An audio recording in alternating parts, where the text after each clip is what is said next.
Dans notre série Les Bâtisseurs, je reçois celles et ceux qui construisent chacun à leur manière le peuple juif. On a reçu Binyamin Koskas, Doudevan, on a reçu le Rav Cherki, le Rav Kling. Aujourd'hui, cette série continue avec un invité rare, un immense érudit, un posek halakha, quelqu'un à qui on pose des questions de halakha toute la journée. C'est qui est en train de préparer une thèse sur la folie de la littérature rabbinique et surtout il fait partie d'une association, Mahaleh Vesh, où des rabbins formés répondent aux questions de gens en vraie détresse psychologique, psychiatrique, des gens pour qui parfois la halakha elle-même est devenue insupportable. Parce qu'il y a un sujet dans nos communautés dont on ne parle jamais, on le met sous silence, on a honte, on le cache pour les mariages, par rapport aux voisins, par rapport à la réputation de la famille. Ce sujet, c'est la souffrance psychique. On va en parler franchement aujourd'hui dans ces moments où la halakha devient une question de vie ou de mort, des plus grands maîtres d'Israël qui ont traversé la dépression et de ce qu'est au fond une Torah qui soigne au lieu de faire souffrir. Arav Shmuel Elikan, merci énormément d'avoir accepté mon invitation. Merci pour l'invitation. Rav, vous êtes né à Lausanne En Suisse. en 88. Est-ce que vous voulez nous raconter un petit peu votre enfance? D'accord. Bon, c'est pas un... Non, mais en fait, je vais vous dire, c'est un tout. Moi, je pense sincèrement qu'on ne débarque pas à l'âge de 35 ans et on commence à sortir des thèses. Il y a une création, il y a une poussée. Mais rapidement, votre enfant jusqu'à votre alia. Alors, je vais vous dire, il y a une vidéo extraordinaire du professeur Henri Baruch que Manitou cite beaucoup, qui était le professeur de psychiatrie à Paris, qui était à la tête de l'hôpital de Charenton et qui a fait beaucoup de choses. Il a pris des concepts du judaïsme et il les a utilisés pour soigner. Et une des premières choses qu'il dit là-bas, on lui dit, alors racontez-nous un peu votre enfance. Il a eu jusqu'à 101 ans, je crois, il est décédé à l'âge de... Voilà, il a eu une arichut yamim. Et alors qu'on lui disait qu'il n'allait pas faire long feu avec ses théories, etc. Et à force d'aller écouter les gens qui souffrent, ça allait le toucher et qu'il n'allait pas réussir comme ça. Mais il a quand même fait ce qu'il voulait, il a réussi, il a fait une grande révolution. Et dans un grand entretien qu'ils lui ont fait pendant 3 heures, il a été filmé. Ils lui ont demandé de raconter son enfance. Il a dit non, mais ça, c'est pas important l'enfance, c'est pas important.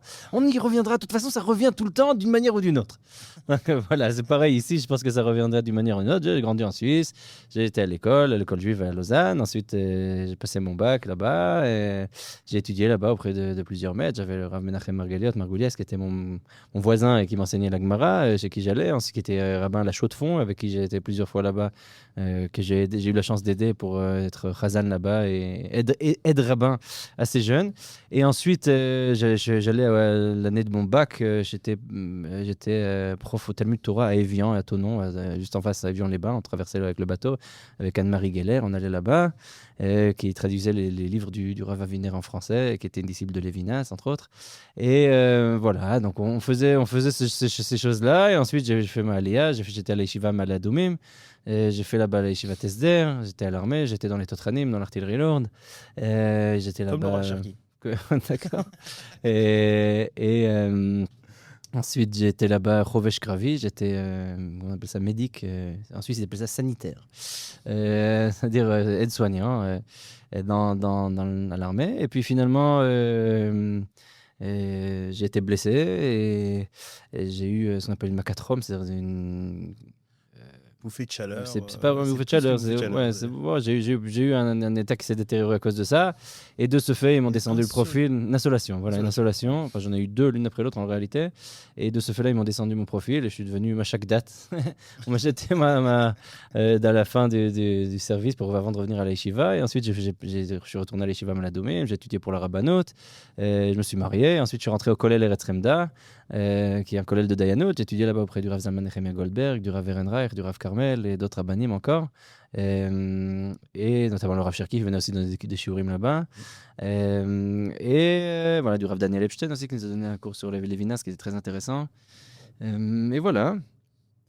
Après ça, j'ai décidé de continuer mes études universitaires aussi. Okay. Donc en parallèle, j'avais fait un Torah Rishon, un test de BED, on appelle ça ici en Israël, le bachelor en éducation, à la Michaelet Lifshitz pour enseigner le Tanakh et la Torah orale. Et ensuite, j'ai fait un Torah Sheni, un master en philosophie, en pensée juive à l'université de Ben Gurion. J'ai écrit ma thèse sur le Yachar de Candia, mon mémoire.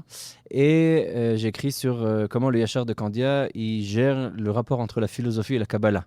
C'est-à-dire quel langage il va développer et comment sa manière de lire le Hari, selon les enseignements de Rabbi Israël Sarouk, pour développer une sorte d'enseignement qui lui est particulier.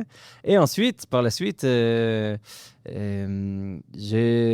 ma fille d'aujourd'hui qui a 10 ans, qui est née, et je me suis rendu compte qu'il fallait parler des questions de santé mentale, il y avait quelque chose qui manquait à ce niveau-là. C'est arrivé aussi tard que ça ou c'était avant, il y avait déjà Non, il n'y avait pas de prédisposition particulière. Je me suis rendu compte que c'était un sujet qui n'était pas traité. J'ai vu à l'université aussi beaucoup de gens qui souffraient énormément. Et moi-même, j'ai connu un début de dépression là-bas parce que je voyais que c'était très dur de trouver une sorte de sens, si vous voulez. Il y a beaucoup de choses qui sont là-bas, enfin, je sais pas, il y avait quelque chose dans le cadre universitaire qui vidait la vitalité d'une certaine manière. Quand j'étais au collège à Yeshiva, ça va, il y a plein de vie, mais il y avait quelque chose à l'université où j'ai ressenti une sorte de manque de vitalité. Et je me suis dit, ce serait intéressant d'étudier ces sujets-là et de traiter de tout ça. Et puis finalement, après avoir vécu tout ça, et j'ai rencontré quelqu'un qui était aussi à la même yeshiva que moi, le Rav Yoni Rosenzweig, mais je ne l'avais pas connu à l'yeshiva, parce que quand j'étais à l'yeshiva, il était en shlichut à Melbourne, Torah Mitzion, il était rosh kollel là-bas. Et on s'est rencontrés, il a fait un cours pour des rabbins, il venait d'écrire son livre c'est celui-là, il s'appelle Nafshi B'She'elati. C'est un livre sur Ilchot Briut HaNefesh, voilà, je ne sais pas si on le voit. Donc ce livre-là qui traite des lois de la santé mentale, il a écrit avec un psychiatre qui s'appelle Shmuel Haris, et ils ont fondé le premier cours pour des rabbins, une formation pour des rabbins sur ces sujets-là. Je suis allé dans ce cours, dans cette formation, premier Marzor, premier volet. On avait des rabbinim de tous bords. On avait un Rav Haredi, le Rav Barel Tzemar, qui était à la tête de Irgun Hatzala, et lui-même il est métapel, et Talmid du Rav Ovadia, il étudiait Chavedat. Et on avait un autre Rav du Machon Poua, le Rav Liao Eitan. On avait le Rav Léo Lebovitch, Aaron Lebovitch, qui a fondé Ashgacha Pratit. Enfin, des gens du spectre rabbinique qui sont complètement à l'opposé l'un de l'autre, qui n'avaient rien à voir l'un avec l'autre. Je ne pense pas qu'on aurait pu les mettre dans la même chambre pour aucune autre constellation possible. Et tout d'un coup, on était tous assis là, avec des rabbins d'obédience différentes, on va dire, des affinités différentes, des manières d'étudier différentes, un rapport différent au texte, un rapport différent à la tradition, un rapport différent au judaïsme, à Israël, au sionisme, enfin à tout. Et on était ensemble dans la même salle pour étudier la santé mentale. Le Rav Rabinovitch, au-delà de l'enseignement Torah, il y avait quelque chose chez lui en homme, en tant qu'homme, de différent qui lui a décidé de faire grandir comme ça. Oui, alors ça, il faut revenir. J'ai dit que j'étudiais à l'Yeshiva Ma'ale Adumim. La Yeshiva de Ma'ale Adumim, j'ai étudié là-bas à Yeshiva Tesder. Donc, c'était une Yeshiva qui, à sa tête, avait le Rav Nachum Eliezer Rabinovitch, Zichron Tzadik Livracha, qui était mon maître. J'ai eu la chance d'être à ses côtés pendant 6 ans. J'ai voté vraiment tout le matin. J'allais avec lui, je me promenais avec lui le matin. J'ai eu la chance de parler après la tfila. On faisait un tour comme ça. Il faisait une sorte de marche à pied autour de la Yeshiva. C'était un peu son sport quotidien. Avant d'entrer à la maison et de lire tous les journaux qu'il y avait, il était abonné à tous les journaux pour pouvoir savoir tout ce qui se passe en Israël et dans le monde. Donc il lisait, pendant qu'il prenait son petit déjeuner, il passait en revue tous les journaux de manière très rapide. C'était assez impressionnant à voir. C'était un grand érudit, une connaissance extraordinaire et une grande sensibilité. Moi, dans les recherches que j'ai faites avant cette interview, il fait partie des piliers des gens qui vous ont fait grandir. Oui, c'est évident. Oui, bien sûr. Non, c'est mon maître. C'est mon maître à penser, c'est mon maître à tous les niveaux du terme. Et lui n'a pas du tout touché le monde du Nefesh. C'est compliqué. C'est-à-dire, c'était quelqu'un de très, très sensible, mais un grand rambamiste. C'est-à-dire, c'est quelqu'un qui était à la fois ultra sensible et ultra intellectuel. Et donc, sa manière de réfléchir et de voir les choses était très posée. Mais il avait une grande connaissance et compréhension. Je vais donner un exemple tout bête. Quand ma grand-mère est décédée, il a écrit une lettre de Tanchumim, une lettre comment on appelle ça ? De condoléances, merci. De condoléances, j'ai cherché le mot. On va y arriver. On réapprend le français. Voilà, c'est ça. On en perd le latin à force. Une lettre de condoléances à ma mère. Donc, il ne connaît pas ma mère, il ne connaît pas mes parents. Et il a écrit une lettre extraordinaire d'une grande sensibilité. Et j'ai lu cette lettre, j'ai dit waouh, c'est incroyable qu'il fasse. J'ai jamais vu ça. C'est-à-dire, j'ai jamais vu quelqu'un. J'aime beaucoup la poésie. Quand j'étais dans mes années de lycée, j'ai écrit pas mal de poèmes. J'aime beaucoup lire la poésie. Je suis quelqu'un aussi qui est très sensible. Et quand j'ai vu ça, j'ai dit waouh, c'est incroyable. C'est incroyable de voir cette sensibilité. Je lui en ai parlé. Il m'a dit, tu sais, le Rambam. J'ai dit comment c'est possible que quelqu'un qui soit aussi rationnel que vous et qui soit aussi rambamiste que vous, il a écrit un commentaire sur tout le Mishneh Torah, l'Yad Pshuta. Il a donné des cours dans le Moreh Nevuchim, qui étaient des cours extraordinaires. Et toute la semaine, il était sur la Piska, sur le chapitre, sur le passage du Moreh Nevuchim qu'on avait étudié. C'est-à-dire, je pouvais me promener avec lui et discuter, mais toujours en fond, il y avait ce passage du Moreh Nevuchim de la semaine. Ça occupait vraiment toute sa semaine. On occupait, il étudiait, il travaillait sur beaucoup d'autres choses. Il était en contact avec beaucoup de gens et beaucoup de sujets qui le préoccupaient, qui le obnubilaient, qui le touchaient, qui rencontraient. Mais la Piska du Moreh Nevuchim qu'on avait étudié, c'était vraiment tout ça. C'est ça qui remplissait sa semaine.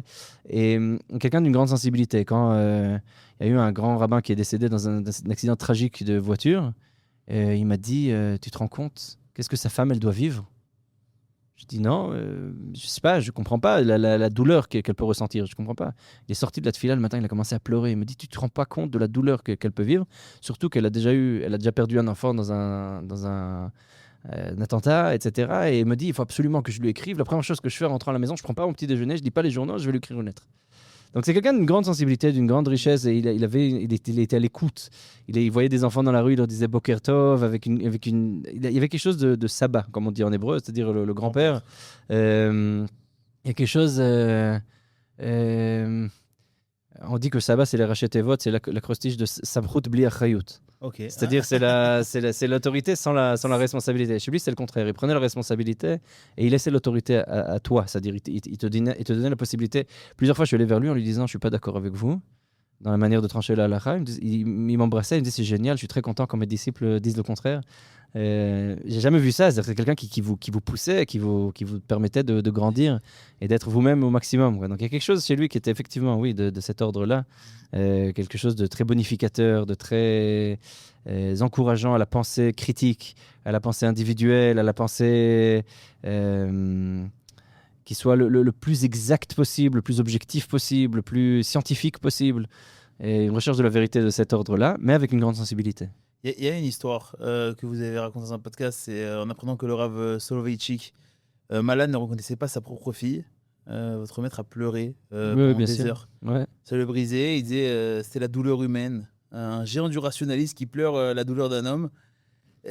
C'est pas. Enfin, moi, j'étais persuadé que c'est là-bas que vous avez commencé à créer ce. Peut-être de manière inconsciente. Non, c'était après l'université. À l'université, j'ai vu beaucoup de gens déjà en dépression à l'université.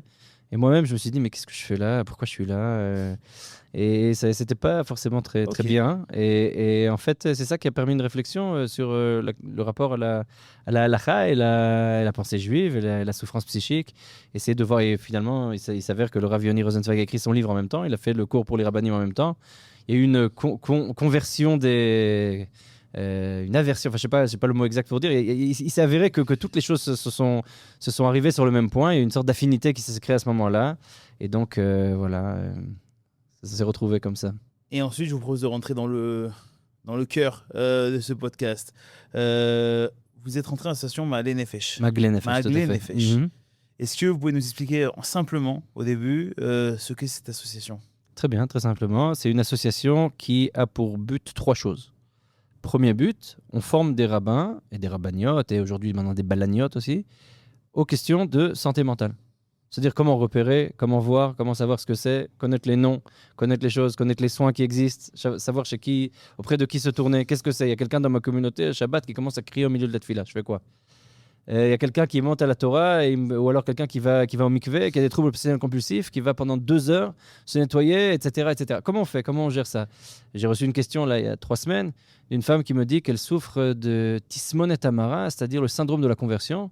C'est un syndrome très particulier qui est neurologique, que je ne connaissais pas. J'ai dû étudier pour le comprendre et on en a parlé ensemble. Elle m'a expliqué un peu de quoi il s'agissait. Elle me dit, dès que je prends ma douche, par exemple, ou que je veux nettoyer quelque chose, ou que je veux faire une tâche à la maison, nettoyer les ustensiles, la vaisselle, etc., il m'arrive au milieu de la tâche de plus avoir de force d'un coup et je peux plus rien faire, je lâche tout, je perds tout le contrôle, j'ai plus de motivation, j'arrive pas à faire quoi que ce soit. Il s'avère qu'elle a peur de quelque chose ou qu'il y a une tension, une angoisse et elle est complètement bloquée et elle peut plus rien faire.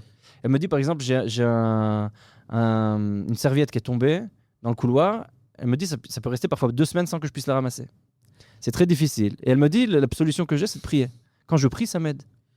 Je vais vous poser une question, mais que tous nos téléspectateurs se posent. Il y a les rabbins, il y a les psychologues, les psychiatres. C'est deux mondes différents. Dites-leur d'aller voir des psychologues. Elle va chez un psychologue, elle va chez un psychiatre, elle est suivie, elle a tout ce qu'il faut, mais elle a une question halakhique. Et la question, c'est la suivante. Elle me dit, quand je veux aller me doucher, j'ai besoin de dire des tfilotes, sinon je ne peux pas me doucher. Quand je veux aller aux toilettes, pour pouvoir faire mes besoins, j'ai besoin de prier. Maintenant, j'ai une question halakhique. Est-ce que j'ai le droit de prier? Mais un psychiatre ne peut pas répondre à cette question-là. Elle est chez un psychiatre, elle est chez un psychologue. La majorité des gens qui viennent chez nous, ils sont déjà suivis. C'est-à-dire, je pense que 95% des gens qui viennent, qui me posent des questions, la première chose que je fais, je regarde, est-ce qu'ils sont suivis? Est-ce qu'il y a quelqu'un qui les aide? Qui les aide? Comment il les aide, etc.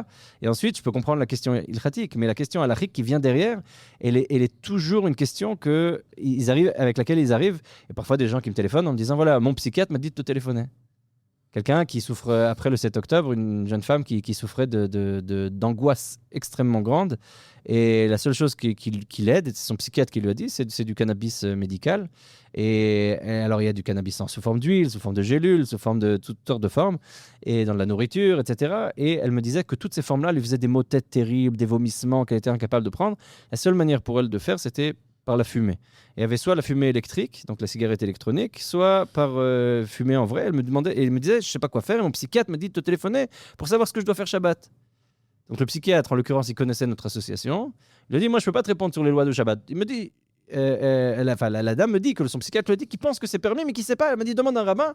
Il y a des rabbins dans cette association, ils savent quoi dire. Donc ça, c'est le deuxième des choses qu'on fait. C'est-à-dire, à part former des rabbins et le corps rabbinique à ça, on répond aussi à des questions. C'est-à-dire, on a un moked, on a une ligne téléphonique, un site s'appelle mnefesh.org. On mettra de toute façon en commentaire tout ça. D'accord. Et sur ce site-là, on peut fixer un rendez-vous avec un rav ou une rabbinite en français, en anglais, en hébreu, et on reçoit une demi-heure qu'on peut choisir en fonction du temps que le rabbin a. On a des mishmarot, donc moi j'ai des mishmarot 2 fois par semaine. Des gardes, voilà, dans lesquels des temps dans lesquels je suis disponible à ce niveau-là. Je me rends disponible 2 heures. Pour répondre à des questions. Dans ces 2 heures, il y a des plages de 30 minutes. Les gens peuvent s'inscrire. Ils ont 30 minutes avec moi. Je leur téléphone, ou alors par Zoom, ou alors par d'autres moyens, un peu par mail aussi. Un mail, on peut directement envoyer sur le site et on répond directement. À ce moment-là, il y a des gens qui posent leurs questions. On discute, on a une demi-heure ensemble et on entend les différents problèmes, les différentes tensions, les différentes douleurs qu'ils peuvent avoir au niveau halakhique et au niveau religieux. Et parfois, il y a des questions, il y a des gens qui me disent, voilà, je souffre de telle et telle chose, je sais pas, une dépression, je souffre, je sais pas, quelqu'un qui souffre de schizophrénie, quelqu'un qui souffre de troubles obsessionnels compulsifs, quelqu'un enfin, toutes sortes de choses. Qu'est-ce que Dieu il attend de moi? Quelle est ma avodat Hashem dans ma condition? Alors, c'est aussi des questions, c'est des questions théologiques, c'est des questions de Emouna, c'est des questions qui sont différentes, mais c'est des questions auxquelles un psychiatre ne peut pas forcément répondre, un psychologue ne peut pas forcément répondre. Ah non, moi, je vous pose une question d'Ashkenaz, mais je l'assume. Hein. C'est pas en cherchant les problèmes qu'on les trouve. C'est en allant chez le psychologue, en allant à peu près normalement, en creusant, on va forcément trouver quelque chose, etc. Est-ce que, en plus du psychologue, du psychiatre, aller voir un rabbin et rajouter une couche, ça risque pas d'être plus compliqué encore? Je suis pas d'accord avec le postulat. Je crois pas que si on va chez un... Non, ça j'ai aucun doute. Ça, je ne remets pas en cause. Mais sur le postulat que si on va chez un psychologue ou un psychiatre, on va creuser, il y aura forcément quelque chose. Je pense pas, je suis pas d'accord. Je pense qu'il y a des gens qui vont bien, ils n'ont pas besoin forcément d'aide. Il y a des gens qui ont des difficultés objectives et qui ont besoin d'aide, ils ont besoin de soutien.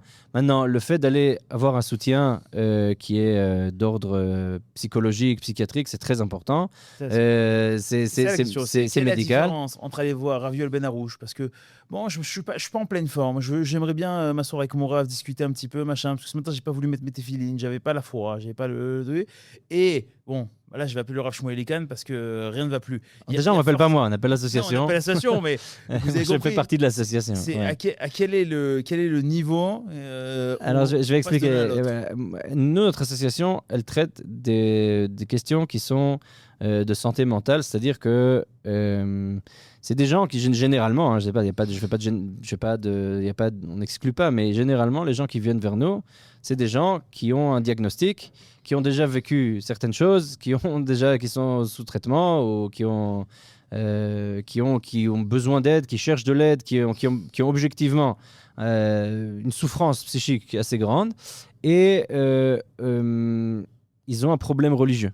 C'est-à-dire que la halakha, généralement la halakha, leur engendre des souffrances plutôt que ne les aide. La majorité des gens avec qui je parle, c'est très difficile pour eux de vivre Shabbat, de vivre les fêtes. Pour eux, c'est une grande souffrance. Une des questions qui revient le plus, est-ce que j'ai le droit d'écouter de la musique Shabbat? Comment je fais? J'ai mon téléphone toute la semaine, ça m'aide à survivre parce que j'ai des pensées suicidaires tout le temps. Et comment je fais maintenant Shabbat? Shabbat, c'est impossible pour moi, c'est horrible, je ne peux pas le vivre. Le nombre de personnes que j'entends qui me disent ça, ou alors les fêtes, c'est terrible. Avant les fêtes, le nombre de téléphones que je reçois, il est extraordinaire. C'est-à-dire, il y a des gens qui pour nous, on se dit, ah, c'est chouette la fête, c'est génial. On va bien manger. On va bien manger, ça va être sympa, on va rencontrer des amis, Vesamarta bekolatov, on va être heureux, on va être joyeux, ça va être génial. Mais Vesamarta bechagecha, vaitar sameach, c'est bien hein, quand on peut le faire. Quand on peut pas le faire, que ça devient un cauchemar, on fait comment? C'est-à-dire, à partir du moment où ce qui est censé me rendre heureux devient une douleur pour moi, je fais quoi? Et donc, c'est là qu'on intervient.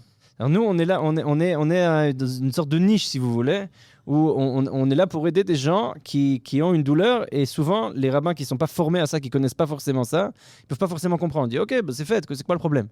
Ok, je comprends pas, pourquoi tu es si stressé de ça? Ouais, Hanouka, c'est allumer des bougies, c'est quoi le problème? Pourquoi ça te rend si nerveux? Surtout Hanouka, oui, c'est pas une fête. Ouais, et pourtant, il y a des gens, rien que le fait d'allumer les bougies, pour eux, c'est une douleur terrible. Et si on comprend pas et qu'on connaît pas, c'est difficile. Donc déjà, nous, on essaie de faire connaître ça au corps rabbinique, d'une part, et aussi aux gens, on leur répond.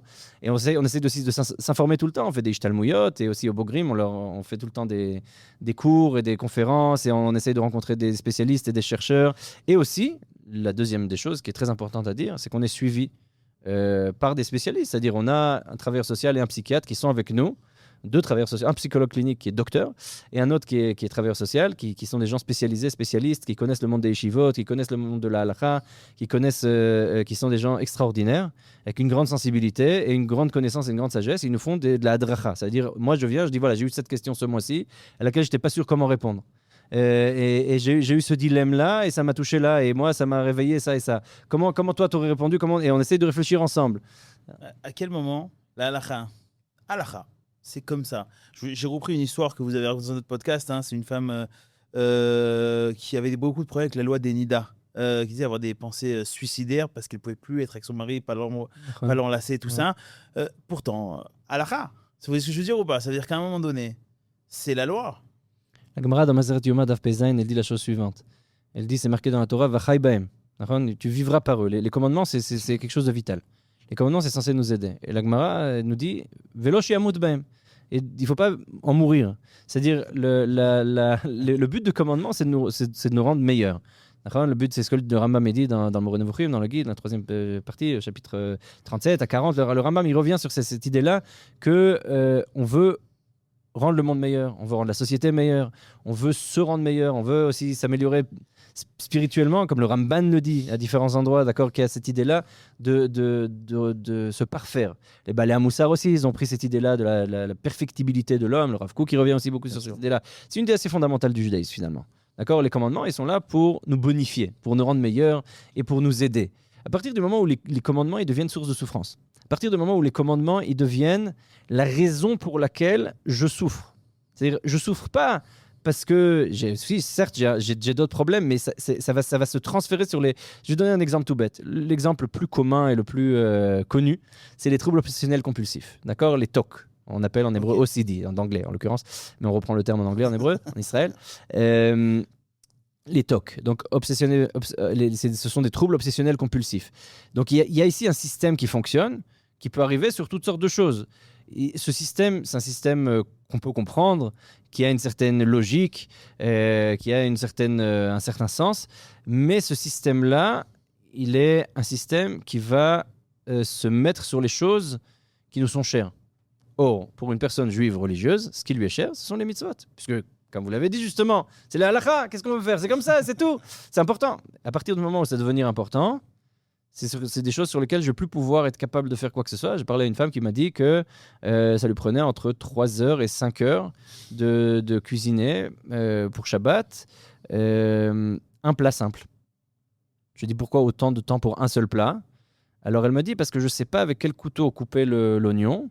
Parce que c'est un plat qui est parfait, et ensuite je veux le mettre dans un four bassari, mais je sais peut-être après on va le manger en halavi. Et en fait, elle commence à avoir un doute, et ce doute, il devient une angoisse, et cette angoisse, elle va devenir des pensées obsessionnelles qui vont lui arriver, elle va être dans une douleur terrible parce qu'elle va pas savoir comment gérer cette tension-là.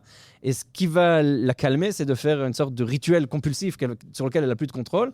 Et ensuite, ça va revenir jusqu'à ce qu'elle arrive à couper un oignon, etc., etc. Et ça va lui prendre des heures et des heures. Et elle va passer énormément de temps. Ou quelqu'un qui m'a dit qu'elle n'arrive pas à faire sortir Shabbat, elle n'arrive pas à faire la Havdalah.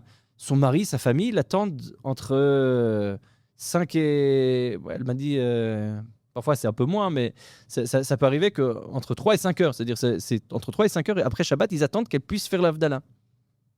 Parce qu'elle est incapable de faire sortir Shabbat, parce que pour elle, ça devient trop difficile à vivre, etc., etc. Donc tout ça, c'est des questions, on va dire, ok, la halakha, fais la halakha, et c'est tout. D'accord, c'est une possibilité. En l'occurrence, dans les troubles obsessionnels compulsifs, ça peut être une réponse. Ça veut dire, le Stapler, dans son livre Karena de Igarta, où il y a plusieurs lettres où il parle des nerven. Les nerven, en yiddish, c'est les nerfs, c'est ce qui explique en fait les troubles obsessionnels compulsifs. Le Rav Yaakov Israel Kanevsky, le Stapler, donc le père du Rav Chaim Kanevsky, il avait parlé de ce sujet-là avec un grand psychiatre à l'époque, et ils en avaient discuté. Il a compris ce que c'était les troubles obsessionnels compulsifs, il a compris ce que c'est ces nerven, et il dit, dans ces cas-là, il faut trancher la halakha, dire c'est comme ça et c'est tout, et on ne fait pas autrement. Non, c'est quelque chose qu'on enseigne aussi aux rabbinim, mais on montre qu'en fait, il y a aussi une histoire de ça dans la littérature rabbinique. C'est-à-dire, il y a déjà Rabbi Nachman de Breslav, lui-même, il disait qu'il faisait beaucoup de chumrot et qu'il avait des doutes et qu'il ne savait pas comment faire et qu'il ne savait pas comment sortir de ses doutes. Et il a réussi à se soigner lui-même de ça. Rabbi Nathan raconte qu'une fois, il y avait à Pessah, une année où Rabbi Nachman il avait beaucoup de chumrot et de doutes et il ne savait pas si les maïm shelanu, l'eau qui devait être déposée, elle allait être bonne pour la fête, pour les matzot ou pas. Et donc, au bout d'un moment, à cause de tous ces doutes, il a décidé que la manière de gérer ça, c'était d'aller faire tout Pessah à côté d'une source d'eau où il avait de l'eau pure qui pourrait arriver et qui n'allait pas être contaminée d'une quelconque manière. D'accord. Donc ça, par exemple, c'est très intéressant de voir comment Rabbi Nachman il a géré ses propres doutes, ses propres questions, ses propres umrot qu'il prenait. Il faisait énormément de umrot, justement. Trumra, c'est un peu une exagération, mais un rajout de la halakha. Non, c'est être plus strict dans la halakha. C'est se montrer strict envers de la loi telle qu'elle est définie dans le code de loi du Shulchan Aruch. Cacher Rabbanout, et après il y a des niveaux de Kashrut. Kashrut, c'est encore une autre question. Mais on va pas rentrer là-dedans. Mais la question de la Khumra, c'est une question de... Les rabbins, on ouvre un truc, il y en a 10 qui sortent. Non, bon, il faut savoir ce que c'est une Khumra. Une Khumra, ça veut dire qu'on va être plus strict que ce qu'il faut, entre guillemets, ce qui est la loi stricte. On a la loi telle qu'elle est, et on a le fait d'être plus strict. D'accord. Donc c'est une restriction qu'on s'impose à soi-même pour être plus strict. C'est ça une khumra. Et donc quelqu'un qui va être plus strict envers lui-même de peur de mal faire. D'accord. Donc cette idée-là, elle figure déjà chez le Chazon Ish qui avait dit il faut se montrer strict. Il y a une idée, c'est important de se montrer strict pour toutes sortes de raisons. C'est bien religieusement de se montrer strict. Le problème, c'est que ce Chazon Ish a mal été compris et son disciple, le Rav Yaakov Israel Kanevsky, dit mais les gens ont mal compris mon maître, ils sont devenus complètement fous, ils sont tombés dans les nerven, ils sont tombés justement dans ces troubles obsessionnels compulsifs. Donc on voit bien finalement qu'il peut y avoir des déviations, des déviances, des incompréhensions qui vont poser des problèmes. Et la halakha, plutôt que d'être une source de réconfort, une source d'élévation spirituelle, une source de renforcement, une source de permissibilité à rendre le monde meilleur, enfin quelque chose qui permet, qui engendre, d'accord. Plutôt que d'être ça, la halakha va devenir une source de souffrance. Et ça, c'est un problème. Et nous, on veut gérer ça à notre niveau. C'est-à-dire le psychiatre, il n'a pas les outils halakhiques pour ça. Il n'y a pas du tout de souffrance dans la halakha. Et à un moment donné, vous faites un jeûne. Bon, bah, c'est pas facile, il faut jeûner. Et oui, bon, bah, ça fait mal à la tête, c'est un peu dur, machin. Mais je vais pas tout de suite rentrer dans le côté. Ouais, je veux dire, il y a une souffrance qui est tolérable et une souffrance qui est intolérable. Ok. Mais il y a un concept dans la halakha, dans les Ilchot Souka, qui s'appelle mitztaer. Ok. C'est quoi mitztaer? Vous me posez la question, moi? Oui, bien sûr. Mitztaer, c'est d'être trop. Non, c'est quoi mitztaer? Mitztaer, c'est tsar en hébreu. Tsar, c'est la douleur, c'est la souffrance. Mitztaer, patur minasuka. Quelqu'un qui est mitztaer, c'est-à-dire quelqu'un qui regrette, quelqu'un qui vit une souffrance, quelqu'un qui est en souffrance, pour qui c'est pénible d'aller dans la souka, nous dit le Talmud, il est exempté de la souka, c'est tranché dans la halakha, dans le Shulchan Aruch, dans les souka. Quelqu'un qui est en souffrance, il n'est pas astreint par les commandements de la souka, qui est un commandement positif, qui est marqué dans la Torah, donc c'est un commandement biblique, et il n'est pas astreint à ce commandement-là. Pourquoi ? Parce que cette idée-là du commandement duquel je vais souffrir, Il ne peut pas exister dans la soukha. La soukha, c'est être sous la shrina, c'est être sous la présence divine. Il y a un concept de joie dans la fête de Sukkot. Et donc, à partir du moment où j'ai une souffrance, c'est pas possible. D'accord. Il y a certains commandements dont le but, c'est de souffrir. Par exemple, à Yom Kippour. D'accord, le jeûne de Kippour, c'est marqué dans la Torah, Ve'initem et nafshotechem. Vous allez faire souffrir, inouï, vos âmes. Maintenant, c'est très intéressant le terme qui est utilisé. C'est quoi ça, inouï? Ça vient de où? Torture, non? Torture? Parce que en hébreu moderne, inouï, c'est la torture. Alors, une des explications fantastiques qui dit le Rav Yaakov Tzvi de Mecklenburg, le Ktav HaKabbalah, donc un rabbin allemand du 19e siècle, il dit la chose suivante, il dit que on a une grande discussion en hébreu, est-ce que les sources des lettres, les racines des lettres, elles sont trilétriques ou elles sont à 2 lettres, d'accord? Est-ce qu'il y a 3 lettres ou 2 lettres? Donc la question, c'est quelle est la source de ce inouï, initem? Alors, certains disent que c'est Ain Nun He, donc la lettre Ain, la lettre Nun et la lettre He qui ferment un A, d'autres qui vont dire que c'est Ain Nun. D'accord. Bon, l'idée qui dit que c'est Ain Nun, et c'est ce que soutient le Ktav HaKabbalah, et en se basant sur le Maharal notamment, c'est que on a ce terme-là à différents endroits. Il y a différents termes en hébreu pour parler de la pauvreté. D'accord. On a le Dal, le Evion et le Ani. Le Dal, il est à pas grand-chose. Il reste, c'est quelque chose qui est dilué, d'accord. Il y a une certaine... des mots modernes du... il y a peut-être une proximité. Mais Dal, c'est quelque chose qui est faible dans ce sens où il est pas épais, d'accord. Il est fin. Il y a quelque chose il reste plus. Il y a toutes les couches sont. Evion, c'est autre chose, d'accord. C'est un autre sens. Le Malbim va expliquer à sa manière. Et on a Ani. Ani, c'est quoi? Ani, c'est quelqu'un qui justement, il y a sur lui, il y a de inouï. C'est quoi inouï? Quand je vais poser une question, la question elle est infinie. La she'ela, elle est infinie. La question, elle est infinie. La tchouva, la réponse que je vais donner, elle peut aussi être infinie. En hébreu, on ne dit pas répondre. C'est quoi le verbe qu'on va utiliser pour dire répondre? C'est pas la chouve. La chouve, c'est faire tchouva. La note? La hanot. La hanot, c'est quoi? C'est compresser l'infini dans quelque chose de fini et de quelque chose d'absolument très compact. Donc en fait, la hanot et les hanot, qui signifie torturer, et aussi inouï, ça a la même signification. C'est ce que dit le Rav Yaakov Tzvi Mecklenburg, son Ktav HaKabbalah. Il dit c'est le shoresh ain nun, ça veut dire mettre pression et rendre fini, rendre compact quelque chose qui est infini. C'est-à-dire, je vais prendre quelque chose qui est extrêmement grand, qui est extrêmement bonificateur, qui est quelque chose de l'ordre de l'infini, et je vais le prendre et je vais le compresser de telle sorte que je vais avoir quelque chose de compact. La réponse, elle se dit tchouva, mais répondre, ça se dit la hanot. Donc quand je vais répondre, l'acte de répondre, c'est compresser l'infini pour donner une tchouva. La tchouva, elle peut être infinie. Mais le fait de compresser, c'est les hanot, c'est aussi ce inouï, c'est même racine ain nun. Et donc le ani, c'est le pauvre qui est compressé à la fois psychiquement et à la fois physiquement. Et donc oui, il y a des halachot dont le but est de ressentir cette douleur-là. Par exemple, à Yom Kippour. Mais même à Yom Kippour, le Talmud, dans le traité de Yoma, je parlais justement à la page 85, 96, 86, 87, là-bas dans le traité de Yoma, nous dit justement les limites de ça. Nous dit quelles sont les limites de la souffrance qu'on a le droit à Yom Kippour. Et quelqu'un dont la vie est en danger, eh ben on ne va pas lui dire tu vas souffrir et mettre ta vie en danger. Le principe de vie dans le judaïsme, il est cardinal, beaucoup plus que toute autre chose. Et la vie, c'est la santé. D'accord? C'est-à-dire quelqu'un qui est en danger de vie, qui est dans la santé est en danger, il ne va pas jeûner à Yom Kippour. Un exemple tout bête qui est lié à la santé mentale, un rabbin, quelqu'un qui m'a posé cette question-là, un rabbin auquel on a posé la question d'une jeune femme qui venait de sortir de l'hôpital psychiatrique parce qu'elle a des troubles alimentaires, en l'occurrence une anorexie. Et cette jeune fille qui est anorexique, elle a posé la question au rabbin, est-ce que je dois jeûner à Kippour cette année? Et le rabbin lui a dit, mais t'es sorti de l'hôpital, c'est bon, tu peux jeûner. Maintenant, le rabbin, en l'occurrence, ne sait pas ce qu'est l'anorexie. Je lui parlais après ce rabbin, un grand décisionnaire, il ne connaissait pas. Il me dit, je ne sais pas ce que c'est, mais à partir du moment où elle est sortie de l'hôpital, c'est-à-dire qu'elle n'est plus en danger. Je dis, c'est faux. Nous, on sait, quand on connaît ce qu'est l'anorexie, que ce n'est pas le cas. On sait que quelqu'un qui vient de sortir de l'hôpital psychiatrique, le fait qu'il est anorexique, pour lui, maintenant, de jeûner, c'est un danger de vie. Et un danger de mort, dans l'occurrence. C'est-à-dire que ça met sa vie en danger. Donc, prendre ce risque-là, c'est interdit. Donc, cette personne-là, elle a l'obligation de manger à Yom Kippour. Même plus que ça, nos sages, ils ont institué un Ya'aleh Ve'yavo qu'on dit seulement à Yom Kippour dans le Birkat Hamazon de Yom Kippour.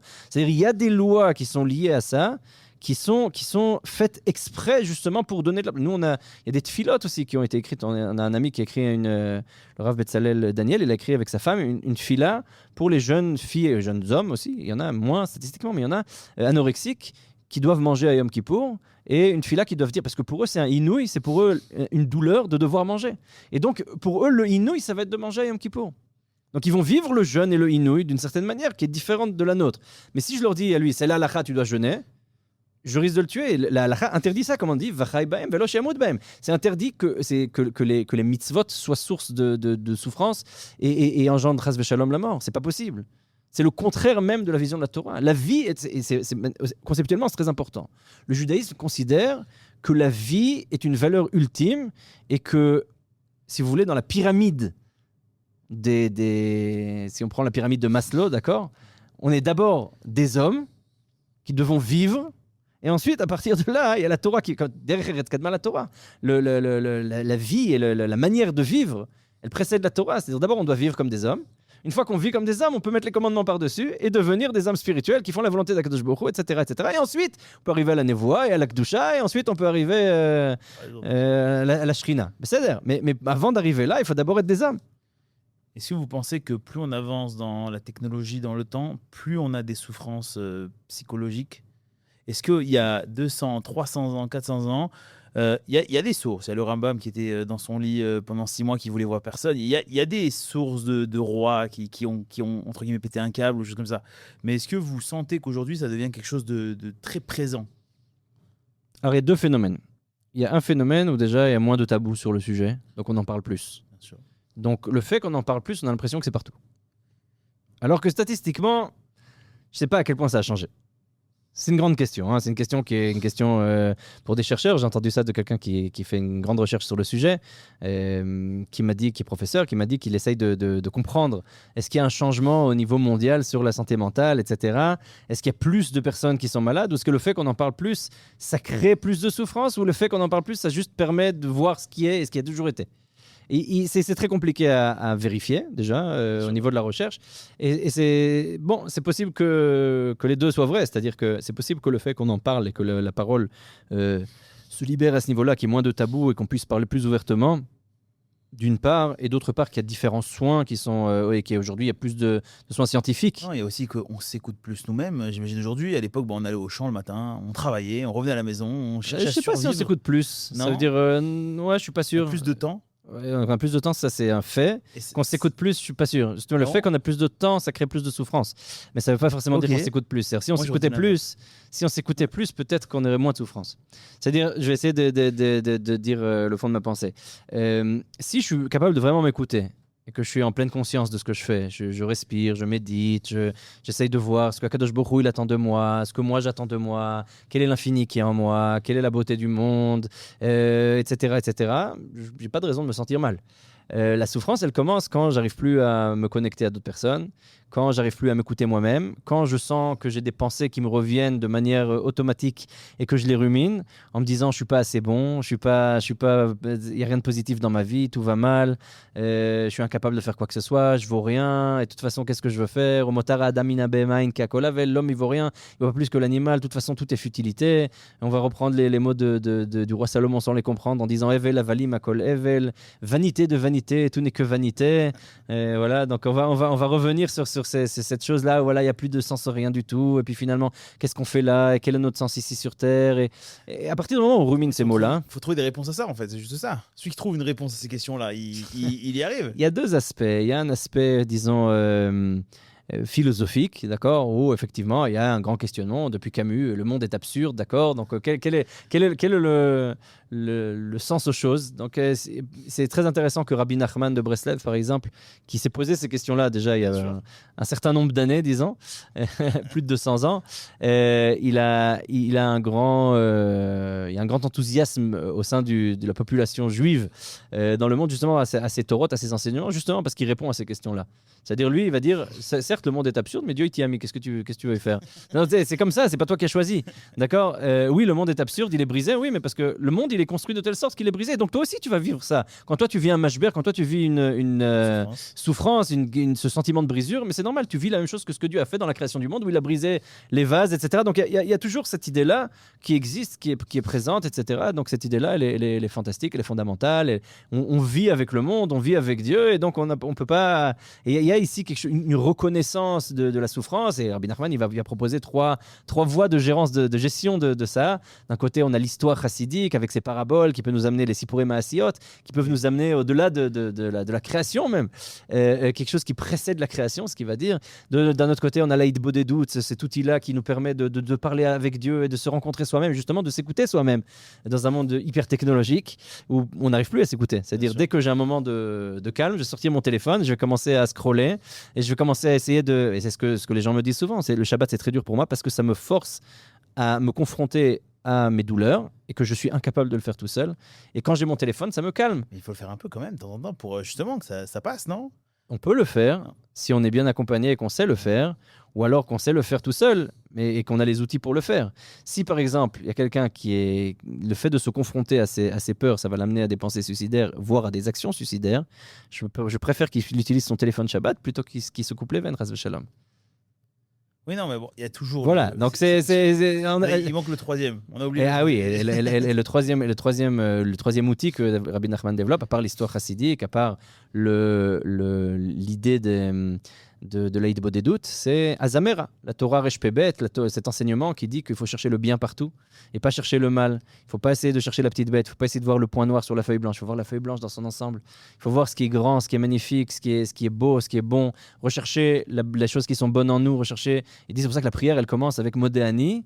Je remercie Dieu, je loue le divin, Bechemla Rabba Emunatecha, dans sa grande miséricorde, qu'il a foi en moi, Dieu a foi en moi, et moi je dois avoir foi en moi. C'est pour ça qu'on commence avec les Birkot HaShachar, les bénédictions du matin, qui sont des bénédictions de grâce, où je vais voir les bonnes choses qui existent dans le monde, et en moi, et ensuite Psuké des Imra, où je vais m'émerveiller de la nature, émerveiller des choses qui sont en moi, émerveiller du monde qui m'entoure, et c'est ça qui va seulement me permettre d'entrer dans la prière. C'est-à-dire que je dois essayer de chercher le bien partout. On appelle aujourd'hui la psychologie positive, quoi. Mais on a tous, à un moment donné dans sa vie, cette question-là de à quoi je sers, où est-ce que je veux aller, quel est mon rôle dans ce monde. Alors, je ne parle pas de celui qui, pour trouver la solution, va s'ouvrir une veine ou fumer n'importe quoi, etc. Je vous parle de 90% des gens. Je ne dis pas des gens normaux exprès, mais je vous parle de 90% des gens. Comment la norme, elle est fixée selon la majorité. Donc, oui, non, mais je sais pas exactement. C'est une grande question. En fait, souvent, la psychiatrie, elle est basée sur la norme. C'est-à-dire, qu'est-ce qui va définir une chose, elle est normale ou anormale? C'est en fonction de ce que la majorité fait. Si maintenant, la majorité des gens, ils se coupent pas les veines, de chaleur, disons, ça deviendrait normal. D'accord, donc c'est très intéressant parce que c'est une des grandes questions de fond de la psychiatrie. Quand ils écrivent les DSM, par exemple, comment on va fixer ce qui est normatif et ce qui n'est pas normatif? Qu'est-ce qui est pathologique et qu'est-ce qui n'est pas pathologique? Alors finalement, ce qui est pathologique, c'est ce qui m'empêche de pouvoir faire ce que je veux dans mon quotidien, d'une part. Et d'autre part, c'est cette idée-là que je ne suis pas comme la norme, je ne suis pas comme la majorité des gens. Maintenant, il y a cette idée-là chez Rabbi Nachman, on a parlé de Rabbi Nachman de Breslev, et c'est cette image du indik. Oui, le dindon. Bien sûr. Ouais, que Hanan Ben-Ari on a fait une jolie chanson d'ailleurs. Mais c'est un conte, une parabole extraordinaire où il y a un fils du roi qui décidait qu'un jour il est dindon, il va se mettre sous la table, il va se déshabiller, il va commencer à manger des graines et des morceaux, des restes. Il va se comporter comme un dindon parce qu'il est sûr qu'il est dindon.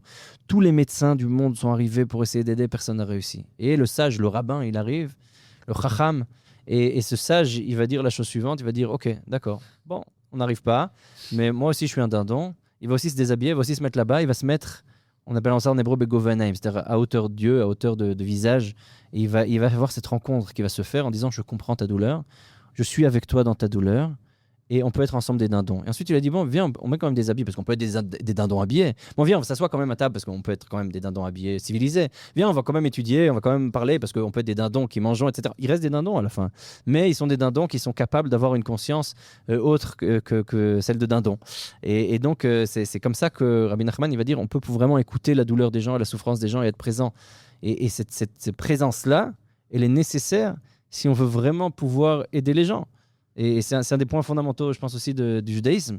C'est de dire, OK, il y a une douleur, il y a une souffrance. Et on se pose des questions. C'est vrai, tout le monde se pose ces questions. Et c'est important, ces questions-là. Quel est le sens de la vie? Pourquoi on est là? Qu'est-ce qu'on fait là? C'est-à-dire, Mais je peux très bien être un dindon. D'accord. Je peux très bien dire, il n'y a pas de sens, c'est absurde. D'accord. Si je traduis dindon par absurde, disons, on va donner interprétation allégorique à cette histoire. Je peux dire, le monde est absurde, mais malgré tout, je peux être civilisé. Je peux faire les mitzvot. Je peux faire des choses qui sont bien. Je peux faire des choses qui vont améliorer le monde, qui vont rendre meilleur. Pas la question. Pourquoi vous êtes dindon? Ouais, mais Non, est-ce qu'on a une réponse à ça? Un jour, il y a un shigaon, un jour, il y a une folie qui l'a touché, et il a dit, je suis dindon. On a tous, la Gemara dans Maseret Gittin, elle dit que un type, il vient et sa femme, il dit, je veux divorcer, mais à condition que tu me donnes ce manteau-là, de Armani, avec cette fourrure-là, machin, etc. Et ce... It's talitzo, c'est le terme qui est utilisé dans le traité de Gittin. Armani n'était pas présent à l'époque. Ouais, Armani n'était pas. Mais j'ai donné ça comme exemple pour traduire un peu le concept, pour dépoussiérer la Torah, comme c'est votre but. Alors. Et donc la question c'est, ok, mais c'est quoi et un des commentateurs là-bas dit, mais il y a forcément tout le temps quelqu'un qui a un jouk dans la tête, il y a toujours quelqu'un qui a une idée folle qu'on n'arriverait pas à s'en débarrasser. Et il veut divorcer, il veut faire du mal à l'autre, et l'autre il veut se faire du mal, etc. Et il y a cette idée folle qui est rentrée dans la tête de quelqu'un. On a tous un peu des grains de folie. Ils font partie de notre existence. Rabbi Tzadok HaKohen de Lublin, il dit que dans le Saint des Saints, l'arche qui contenait la Torah, il était fait de Hatzeh Shittim, de bois de Shittim. Shittim, c'est la même source, dit Rabbi Tzadok HaKohen de Lublin, que Shoté, que celui qui est fou, que celui qui a perdu la raison. Parce que justement, à Shittim, il y a cette idée-là où le Bnei Israël, ils ont fauté à Shittim. C'est là où ils ont fauté avec les filles de Moab, après la paracha de Balak, où justement il y a cette idée-là où on a la folie. Alors la Torah, dit Rabbi Tzadok HaKohen de Lublin, elle ne veut pas extérioriser la folie et dire voilà, il n'y a pas de place. Non, il y a de la place. C'est même ça qui va tenir la Torah. Mais il faut l'entourer de métal, il faut l'entourer d'or, il faut l'entourer de quelque chose de stable, le métal le plus dur qui soit, le plus stable qui soit, le plus cher qui soit, qui va donner à cette folie-là de la place. On veut avoir ce grain de folie. Cette folie-là, c'est elle qui tient la Torah, mais il faut qu'elle ait un cadre. Et ce cadre-là, c'est la Torah, les mitzvot, ça fait partie de ça. Alors, au-delà de tout ce qu'on a dit, il y a tout ce qui est tabou. Ça veut dire quelqu'un qui se sent pas bien, qui se sent pas à sa place. Je vous parle pas de celui qui est déjà chez le psychologue, qui a des pensées suicidaires. Je vous parle vraiment de l'étape d'avant. Celui qui se pose des vraies questions intérieures, ça le dérange dans sa vie de tous les jours, etc. À quel moment il doit aller voir sa famille? À quel moment il doit aller voir son rabbin? À quel moment il doit aller chercher une réponse? À partir du moment où il y a quelque chose qui vous empêche de vivre votre vie comme vous voulez, ou que ça nuit à vous ou à autrui, il n'y a pas de question qui se pose. Je vais vous poser une question. Ouais. Le Rav Cherki, dans notre interview qu'on a fait ici, il a dit qu'il pensait tous les jours à la Shoah, que ça le dérangeait. Pas que ça le dérangeait, il n'a pas dit ça. Il a dit tous les jours, il pensait à la Shoah. Tous les jours, tous les jours. Moi, j'étais très surpris de ça, parce que pour moi, c'est... Je parle du Rav Cherki, voilà. C'est pas maladif, mais presque, quoi. C'est-à-dire qu'on ne peut pas penser tous les jours à la Shoah et être quelqu'un derrière et recevoir ses petits-enfants et une minute avant avoir pensé aux chambres à gaz. Je sais pas, est-ce que ça, c'est considéré comme... J'utilise le mot maladie, parce que j'ai pas d'autre mot, un problème de santé mentale, ou est-ce que, bon, ça fait partie de la vie. Il y a des moments dans la vie qui sont plus durs que d'autres. On vit avec. À partir du moment où il y a une personne qui a une pensée qui la dérange tout le temps, alors ici il ressent qu'il a besoin d'aide, il faut qu'il aille chercher de l'aide. Mais si ça ne le dérange pas et que ça ne nuit pas à son quotidien et qu'il ne ressent pas qu'il a besoin d'aide, il n'y a pas de problème à ça. Moi aussi, il y a des choses auxquelles je pense tous les jours. Mais c'est là. Et tout le monde, comme j'ai dit, chacun il a son joke, chacun il a sa chose. On est tous des humains avec nos sensibilités, avec notre histoire, il y a pas tout n'est pas maladie. C'est-à-dire, bon, quand Guilhem, il a beaucoup parlé de ces questions-là, un philosophe français qui a essayé de réfléchir les questions de maladie. Qu'est-ce qui va définir la maladie? Qu'est-ce qui va définir l'état maladif, l'état normal, etc. Il y a encore des penseurs qui pensent à ces questions-là. Mais c'est très bien. On est pour la réflexion, on est pour ces questions, ce questionnement. Mais finalement, peut-être que la maladie, elle va définir la santé, peut-être que la santé définit la maladie, je ne sais pas, on a peut-être cette dialectique-là, mais à part les questions, disons, théoriques qui sont là derrière, la question pratique, c'est est-ce que ça me dérange? Est-ce que je peux vivre normalement? Est-ce que je peux vivre la vie que je veux vivre? Tant que ça ne me dérange pas, et que ça ne dérange pas mon entourage, et que je vis la vie que je veux vivre, ok, alors on a tous des grains de folie, ça fait partie, c'est ça qui tient la Torah. Est-ce qu'il sait que ça dérange sa famille et ça dérange sa vie? Est-ce que... généralement, on nous le fait savoir. Si à partir du moment où je vis avec des gens, et que ça dérange des gens, ben, ils me le font savoir.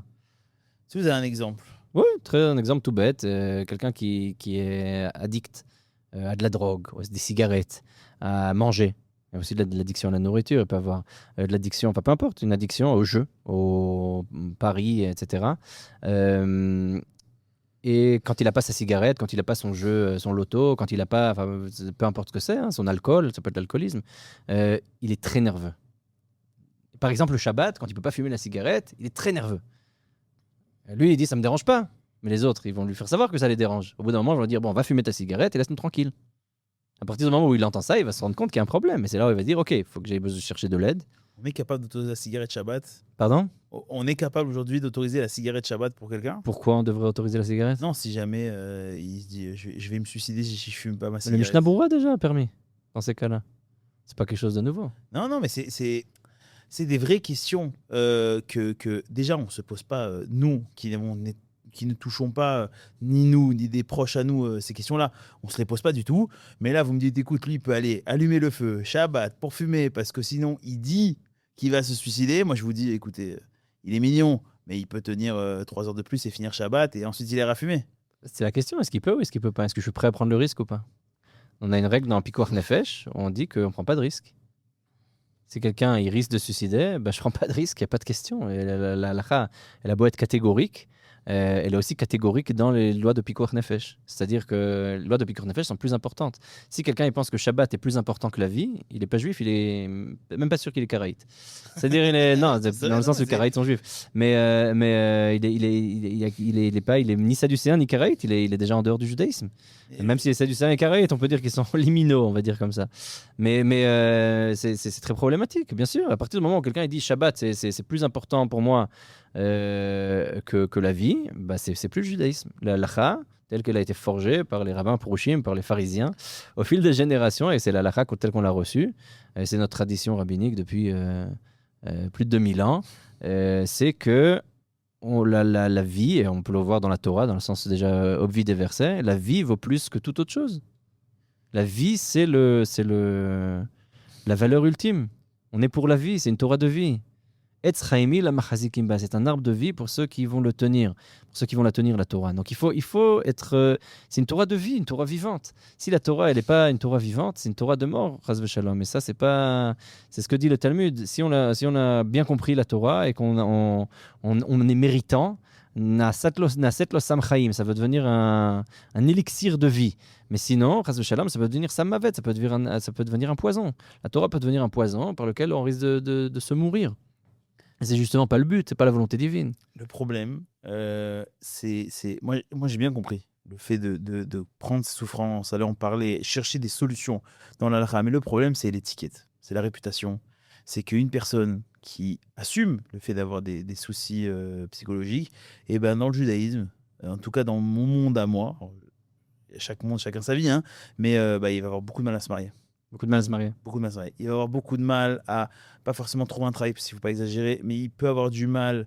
Enfin, très vite, il peut être catégorisé comme quelqu'un qui a des problèmes. Et les gens qui ont des problèmes, qui n'ont rien à voir avec le travail, mais on ne les veut pas dans le bureau parce qu'on ne sait pas à quel point X, Y, Z. Vous voyez ce que je veux dire ? Tout à fait. Est-ce que. On appelle ça des clichés. Des clichés, oui, mais ça existe. Mais on se bat contre ça. C'est une des choses qu'on fait, c'est on se bat contre la stigmatisation. Ça veut dire. Ça veut dire qu'il faut arrêter de croire que parce qu'une personne, elle souffre de telle et telle chose, elle est inapte à d'autres choses. Je donne un exemple, d'accord ? J'ai donné une conférence à des rabbins, des profs d'une réchette, comment on appelle ça, réchette ? Il y a des écoles qui appartiennent à un réseau, voilà, un réseau scolaire, une association scolaire qui a plusieurs écoles dans le nord d'Israël. Ils sont venus faire un jour à Maané Yeshua, un jour d'études sur la santé mentale dans l'hôpital Maané Yeshua. Ils ont eu plusieurs conférences. Et une d'entre elles, c'était ma conférence où j'ai présenté ce qu'on fait à Maglé Nefesh. Et il y a un Rosh Yeshiva qui est venu vers moi, un grand Rosh Yeshiva en Israël, qui m'a dit entre nous, tu serais d'accord de donner ta fille à marier à quelqu'un qui est schizophrène ? Je dis entre nous, est-ce que tu es d'accord de donner ton fils à marier à quelqu'un qui est boiteux ? Enfin, ta fille, en l'occurrence, peu importe. Hein. Il y a une différence entre boiteux et schizophrène. Il m'a dit, moi, boiteux, ça me dérange pas, schizophrène, ça me dérange. Je dis, tu vois, moi, je vois pas de différence. Pourquoi je vois pas de différence ? Les deux, c'est des maladies. Si quelqu'un il est boiteux, ou il a un problème, ou il a une jambe cassée, ou peu importe, ça va pas définir son identité. L'homme, il a un infini, d'accord ? Qui, en l'occurrence, il est boiteux. En l'occurrence, il souffre. En l'occurrence, il a un os brisé. Lui, il a un infini qui, en l'occurrence, souffre de schizophrénie. Ça veut pas dire que la schizophrénie va définir son identité. Le fait qu'une personne soit schizophrène, ça ne veut pas dire que c'est lui. L'homme, il a un infini, une neshama, avec des orotes, avec des grandes lumières qui sont beaucoup plus grandes que la schizophrénie, c'est une maladie. Ou en l'occurrence, on parle de Orote Kelim. Ouais. Alors, il n'y a pas forcément le cli, il n'y a pas forcément l'outil qui est adapté pour ses lumières à lui. Et c'est tout.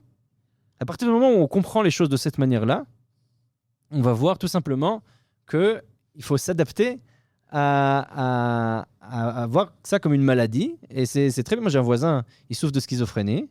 Il vit sa vie, au Hachem, il est marié, il a des enfants, il prend ses médicaments, il a un suivi une fois par semaine, quelqu'un du Salchikoum qui vient avec lui. Salchikoum, c'est donc en Israël l'aide qui est amenée par le ministère de la Santé. L'aide, c'est une sorte d'aide sociale, voilà, qui permet, on appelle ça le panier de réinsertion. On reçoit toutes sortes de services qui permettent de se réinsérer dans la société. Il y a quelqu'un qui vient parler avec lui, qui vient l'accompagner, etc., etc. C'est un type extraordinaire. À part quelques voisins qui savent qu'il souffre de ça, personne ne le sait. Si je ne le savais pas, je ne l'aurais pas su. C'est un grand violoniste. C'est quelqu'un qui fait beaucoup de choses, etc., etc.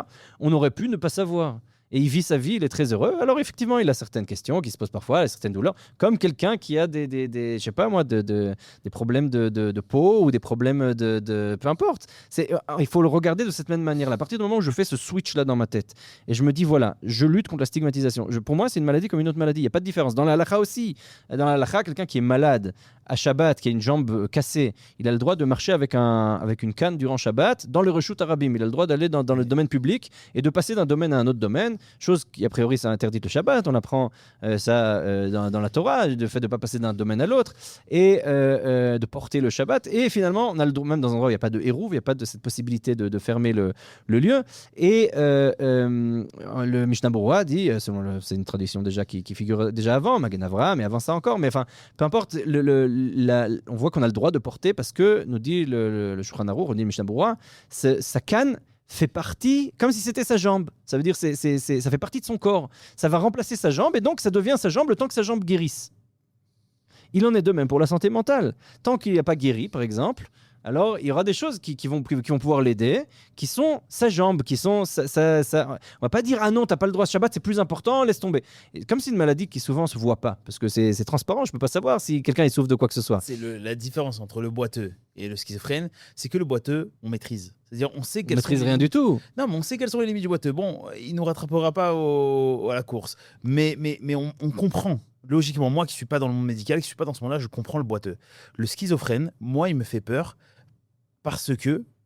essentiellement parce que je ne comprends pas ce qui se passe dans sa tête quand je lui parle. Je sais pas à qui je parle. Et si je vous enseigne ce que c'est la schizophrénie? J'espère que vous avez un peu de temps. Parce que...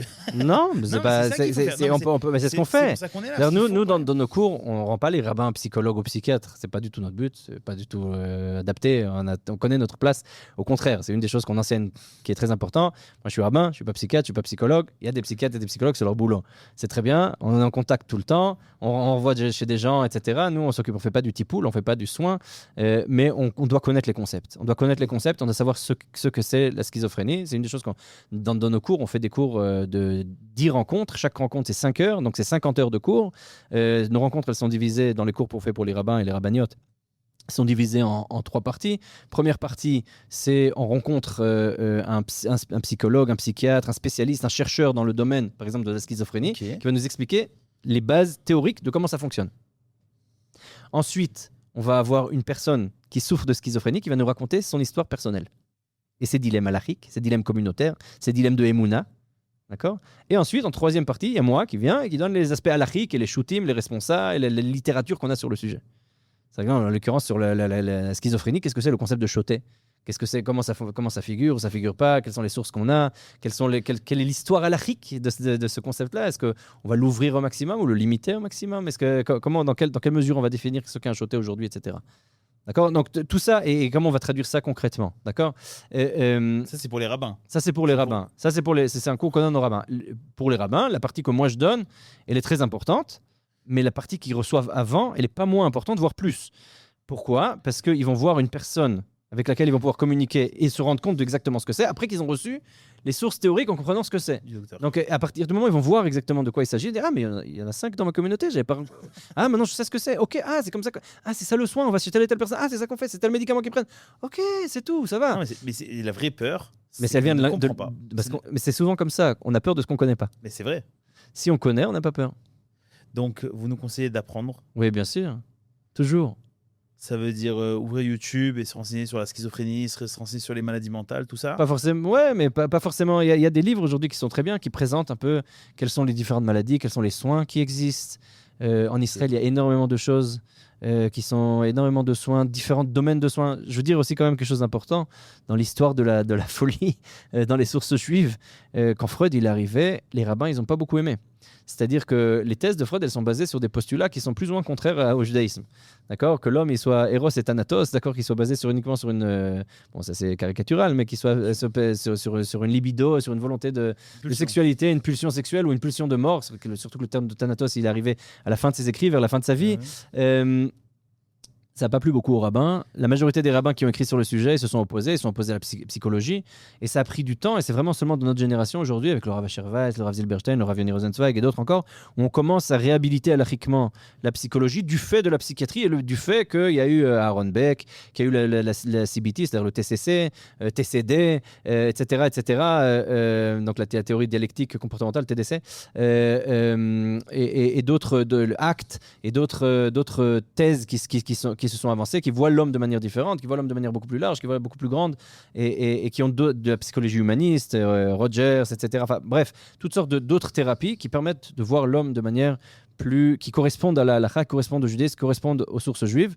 Et aujourd'hui aussi des psychologues et des psychiatres qui ont essayé, et même des rabbins, qui ont essayé de développer une psychologie juive. Alors j'ai ici un livre d'une de mes enseignantes chez laquelle j'ai étudié à Beersheva, qui s'appelle Cheva Abdaya, Kabbalah et Psychanalyse. Ce livre a été traduit en français. J'ai vu que ça récemment, il a été traduit en français. Il y a d'autres livres encore qui sont écrits. Michael Aboulafia, qui est francophone. Oui. Le Rav Ginsburg. Le professeur Mordechai Rothenberg, qui a ouvert l'Institut Rothenberg, etc.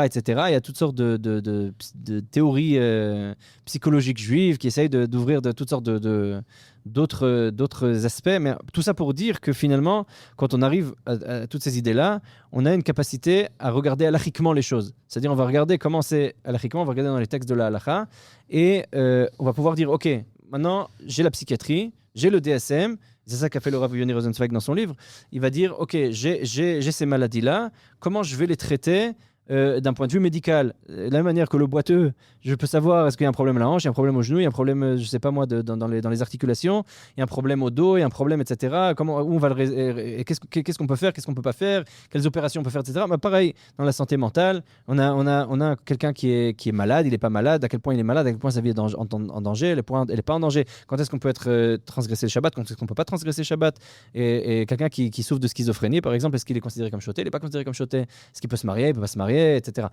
Par rapport au Shidduchim, une femme m'a téléphoné de Bnei Brak en me disant ma fille, elle souffre d'une dépression légère. Elle me dit c'est pas quelque chose de très grand, mais elle prend du Cipralex, elle prend des antidépresseurs. Et j'aimerais savoir, est-ce que je dois le dire à la chatranite ou pas? Oui. Hein? Oui. Alors, je lui dis, c'est quoi la question? Ça veut dire, pourquoi vous pensez que non? Pourquoi il faut dire la vérité?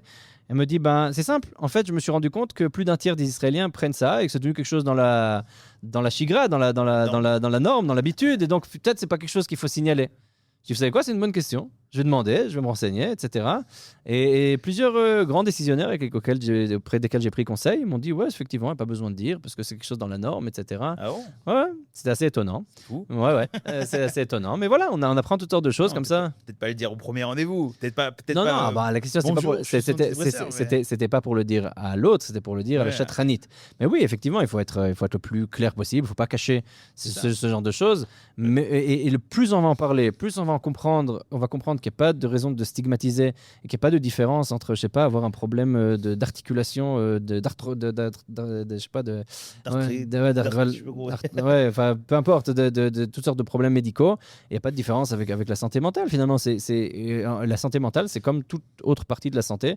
On peut l'améliorer, on peut la rendre moins bonne. C'est lié à ce qu'on va manger, c'est lié au sport, c'est lié au fait de dormir, c'est lié à toutes sortes de choses, c'est lié à l'environnement, c'est lié à la génétique, c'est lié comme toutes les autres questions médicales. Et en fait, finalement, quand on comprend ce qu'est une maladie, comment elle fonctionne, et ça permet de laisser une place à ça dans la halakha, ça laisse de laisser une place à ça dans la shkafa, dans la vision du monde, dans la emuna, dans notre manière de percevoir les choses, et aussi dans notre travaux d'Hashem, dans notre rapport au divin. Est-ce que vous connaissez, attention, question qu'on vous a rarement posée. Est-ce que vous connaissez Thibaut InShape? Oui, Oh, pas personnellement, mais je sais qui c'est. Je sais qui c'est. il Ouais. a fait, il y a Je me rappelle qu'il avait fait un truc sur la 2-3 dépression ans, et il a dit avait. rien à faire, Ouais. en d'autres mots, rien à faire de votre dépression. Ouais, j'avais vu passer ça. Le Ouais. monde entier lui est tombé dessus en disant ce n'est pas de leur faute, c'est une maladie mentale, ils subissent ça, tu peux pas leur dire rien à faire, machin, un truc c'est comme rien à faire que tu boites. Bon, il boite, c'est pas de sa faute, il boite. Est-ce que Je crois qu'ils s'en étaient excusés. Enfin bon, bref, peu oui, non, importe, c'est pas. moi, ce qui s'est Ouais, passé ouais. ensuite m'intéresse beaucoup. Moi, la Ouais, ouais. question, c'est vraiment aujourd'hui, moi je le vois tous les jours, hein, on utilise le mot dépression à tort et à travers. Tout est apte à la dépression. Lui, il vient pas au travail parce que non, je me sens pas bien aujourd'hui, je suis dépressif, je peux pas venir. Lui, il se dispute avec sa femme, mais c'est pas de sa faute parce qu'il est dépressif. Ça devient en fait le problème mental devient une excuse à tout ce qui va pas dans sa vie. Mais encore une fois, moi je suis très ashkénaze dans ça. Et je suis sûr que vous le ressentez dans ça, c'est qu'il y a un problème, il y a une solution, on y travaille, on avance. À quel point, à quel moment on se dit, mais c'est une question que j'ai déjà un peu posée au début, mais j'aimerais bien qu'on y rentre dessus, à quel moment on se dit c'est une maladie mentale? C'est une grande question. C'est une vraie question. Elle n'est pas évidente. C'est une question aussi en psychiatrie et en psychologie. C'est une question dans la manière d'adresser des soins. Est-ce que je vais dire, voilà, je peux être résilient seulement une fois que j'ai vraiment compris et ce dont j'ai besoin, c'est vraiment d'être entouré de chaleur et de donner un maximum de validation à la chose en disant, voilà, je vais donner un maximum de place à ce à quoi je souffre et ça va se résoudre par soi-même. Généralement, ça marche. C'est-à-dire, plus je laisse de place à la chose, à mes souffrances, et j'en parle, et je leur donne un endroit, plus ça va aller. Mais il y a une autre manière de faire, qui est plus une manière de coaching, en disant, vas-y, laisse tomber, avance, ou peut-être même dans certaines approches comportementalistes, on va dire, qui vont dire, voilà, on y va, on va avancer, il y a des choses à faire, on va résoudre le problème et on va y aller. C'est une grande question. Moi, j'ai pas de réponse à ça. Ça veut dire, à partir du moment où quelqu'un il souffre, et ça revient à votre question précédente sur est-ce qu'aujourd'hui on souffre plus ou moins dans le monde. On vit dans le monde de l'hyper. C'est quelque chose que je tiens de Gilles Lipovetsky, qui est un philosophe très intéressant, qui a écrit plusieurs livres sur l'hypermodernité, sur le monde de l'hyper dans lequel on vit aujourd'hui. On vit dans un monde où on veut toujours plus, c'est sa thèse. On veut toujours avancer plus, on veut toujours dépasser plus, on veut toujours aller plus loin, on veut toujours tout dans l'hyper. On veut l'hyper-technologie, on veut l'hyper-modernité, on veut toujours dépasser les limites, à tel point que ça va créer une souffrance psychique. C'est-à-dire, plus on veut être dans l'hyper-connectivité, on veut être tous ensemble et tout savoir sur tout le monde, plus on veut être en lien tout le temps, plus on va ressentir notre fragilité d'humain. Et il y a quelque chose dans cette dialectique-là qui est grand et qui va créer de la souffrance. Alors oui, il y a une part de responsabilité commune, disons, dans la société dans laquelle on est, qui crée ces souffrances ou crée cette fragilité. Notre mode de vie, il crée une certaine fragilité. J'ai entendu un sociologue israélien très intéressant qui parlait de la différence entre la génération X, la génération Y, la génération Z et la génération Alpha. Gen Z en l'occurrence, génération Z, etc. Et il disait qu'une des choses qui changeait le plus, c'était la capacité de résilience. Le temps de famille qu'on a ensemble. Combien de temps de famille on est ensemble? Combien de temps d'écran on a? Et c'est sûr que ces choses-là, elles affaiblissent notre santé mentale. C'est sûr que plus j'ai de temps de famille et de temps qui est un temps, disons, positif dans sa qualité, qualitatif, plus ça va renforcer les liens de famille. Et donc, quand je suis en douleur et en détresse, j'ai vers qui me tourner. Plus je suis seul et je suis esseulé, mais je suis à la fois connecté avec tous les appareils à tout le monde et je sais exactement tout ce qui se passe dans le monde, plus je vais ressentir que ma douleur, j'ai personne vers qui me tourner. Je dois toujours être le plus fort parce que c'est ça que je dois montrer. Et finalement, je suis seul face à mon écran et je vais me noyer dans l'abysse du scrolling, du doom scrolling. Et je vais tomber dans ces aléas-là où finalement, ça va être très, très difficile d'en sortir. C'est intéressant de voir qu'il y a des sources juives sur ce sujet-là. Il y a des gens qui parlent de ces choses-là déjà il y a longtemps et qu'on peut invoquer ces sources-là. Et il y a beaucoup dans la Torah de choses qu'on peut utiliser pour répondre à ces questions-là. Mais c'est une vraie question. C'est une vraie question. Est-ce que parfois on se dit allez, on va de l'avant et c'est tout, ou est-ce qu'on va dire non, il y a une vraie souffrance. Encore une fois, les gens à qui je parle, à 95%, sont des gens qui souffrent avec un diagnostic, qui prennent des médicaments pour la plupart, c'est une vraie maladie qu'on peut soigner parfois plus ou moins. C'est pas des gens qui viennent en me disant ça y est, j'ai une douleur passagère sur laquelle j'arrive pas à me. Il y a une troisième voie Hmm. que des gens font, c'est aller voir son kabbaliste, aller voir son coacheur, aller Mhm. voir des gens comme ça qui vont vous donner des solutions. C'est-à-dire, ne faites rien, allez le voir. Bon, coaching, c'est encore un autre truc, mais par exemple, allez voir un kabbaliste. Est-ce que c'est un conseil que vous donnez ou pas? C'est une grande question aussi. Moi, comme vous l'avez dit au début, je suis un disciple du Rav Rabinovitch, qui était un grand rambamiste.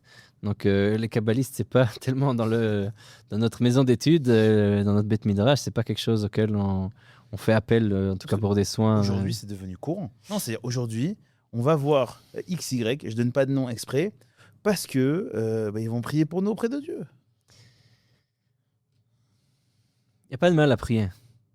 Il n'y a pas de mal à prier auprès de Dieu, que ce soit nous, que ce soit quelqu'un d'autre qui prie pour nous, qui nous aide à prier, même si la prière c'est quelque chose d'individuel, je peux aussi prier moi-même, il n'y a pas de problème, mais il n'y a aucun mal à demander à quelqu'un qui prie pour moi. La tfila, El Kabir Loïma, c'est très bien. Dieu, il ne repousse pas les prières, ça fait partie de nos traditions et de notre culture et de notre. Rav Cherki a mis deux conditions quand même. Mhm.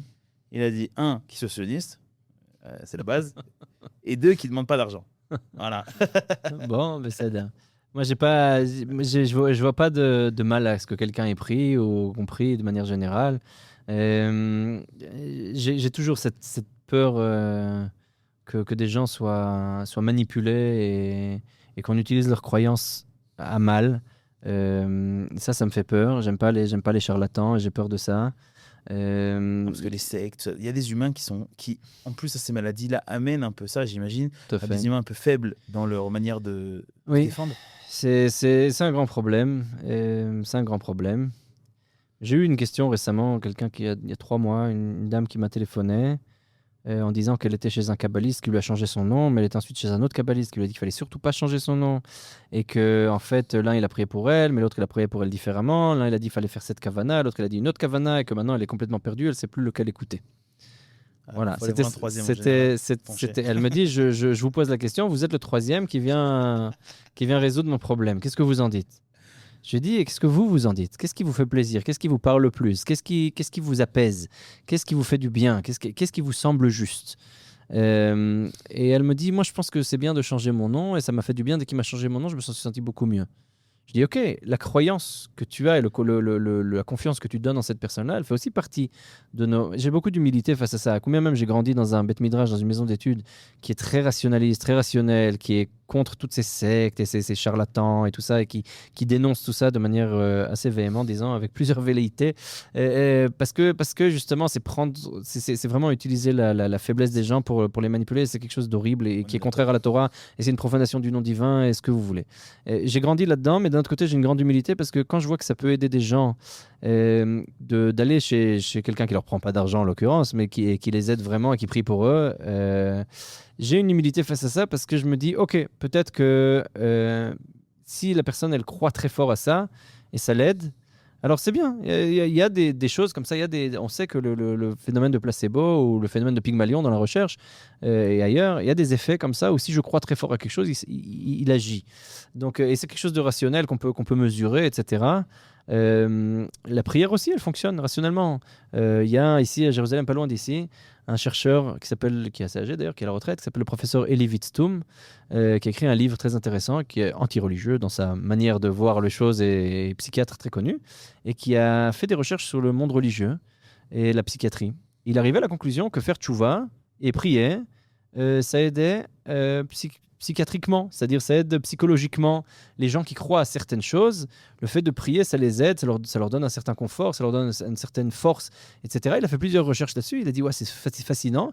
Lui, il vient d'une posture où il est complètement anti. Pour lui, c'est quelque chose de très mauvais dans la société israélienne, qu'il y a des gens qui sont religieux, etc. Mais d'un coup, il a dit ah mais quand même, ça agit psychologiquement, ça agit psychiatriquement. Il y a quelque chose, on voit que la prière, la tchouva, le fait d'être religieux, ça a quand même un intérêt. Donc voilà, oui, il y a certaines choses qui agissent. Je vous donne un exemple d'un ami que j'ai rencontré, enfin un ami, on s'est rencontré, une connaissance, ensuite on est devenu un peu plus amis. Il était à Vrech, à l'Yeshiva de Merkaz Harav, et tout d'un coup, il a commencé à voir toutes sortes de lumières, donc la schizophrénie, il a entendu des voix, d'accord. Et quand il étudiait Rabbi Nachman, il ressentait un apaisement. Il disait, moi je suis le seul à comprendre Rabbi Nachman. Quand je lis les textes de Rabbi Nachman, je le comprends profondément. J'ai l'impression qu'il a écrit ces textes pour moi, et tous les autres, ils comprennent rien, ils disent des trucs, mais ils comprennent rien. Et il rentrait dans des trucs extraordinaire où il lisait les textes et il était ailleurs, quoi. Il était vraiment ailleurs et il allait voir toutes sortes de gens. Sa femme lui a dit il faut absolument que tu ailles voir un psychiatre. Ses rabbins lui ont dit, tout le monde lui a dit, personne, ça n'a rien aidé du tout. Et un coup de génie de sa femme, elle lui a dit peut-être que tu vas aller voir le Rav Abergel, le Rav Yoram Abergel, qui est un kabbaliste, et tu vas lui demander. Et le Rav Abergel, il l'a regardé, il lui a dit je vois que tu as en toi des grandes lumières, des grandes orotes. Tu as des grandes lumières, mais tu n'as pas les kélim, tu n'as pas les outils pour accéder à ces lumières-là de manière metoukenet, de manière organisée, de manière réparatrice. Il faut absolument que tu ailles voir un psychiatre qui va t'aider à construire ces kélim-là. Grâce à ça, il allait chez le psychiatre et aujourd'hui, il va beaucoup mieux. Baruch Hashem, il est ailleurs dans la vie. Et ça, il est complètement... vraiment, il est ailleurs. C'est-à-dire, mais c'est très intéressant parce que c'est quelqu'un, jusqu'aujourd'hui, il m'a dit je ne mets pas les tefilines. Je lui ai dit pourquoi. Il m'a dit si je mets les tefilines, je sais que j'ai des hallucinations. C'est un trigger pour moi. C'est quelque chose qui va... Et donc, du coup, halachiquement, je lui ai dit tu n'as pas le droit de mettre les tefilines. C'est interdit pour toi. Donc, la halakha, pour lui, elle va être de cette manière-là. Et ça, on connaît aussi dans la halakha, qu'il y a des cas comme ça, qui sont particuliers à des cas particuliers. Il y a un syndrome qui est très juif, c'est le syndrome du Mashiach, le syndrome de Jérusalem. Vous en croisez combien par jour? Pas beaucoup. C'est un phénomène qui est, c'est pas un phénomène qui est tellement courant que ça. Ça fait partie des psychoses, ça fait partie de ces phénomènes où des gens peuvent d'un coup entendre des voix ou se prendre pour quelque chose qu'ils sont pas.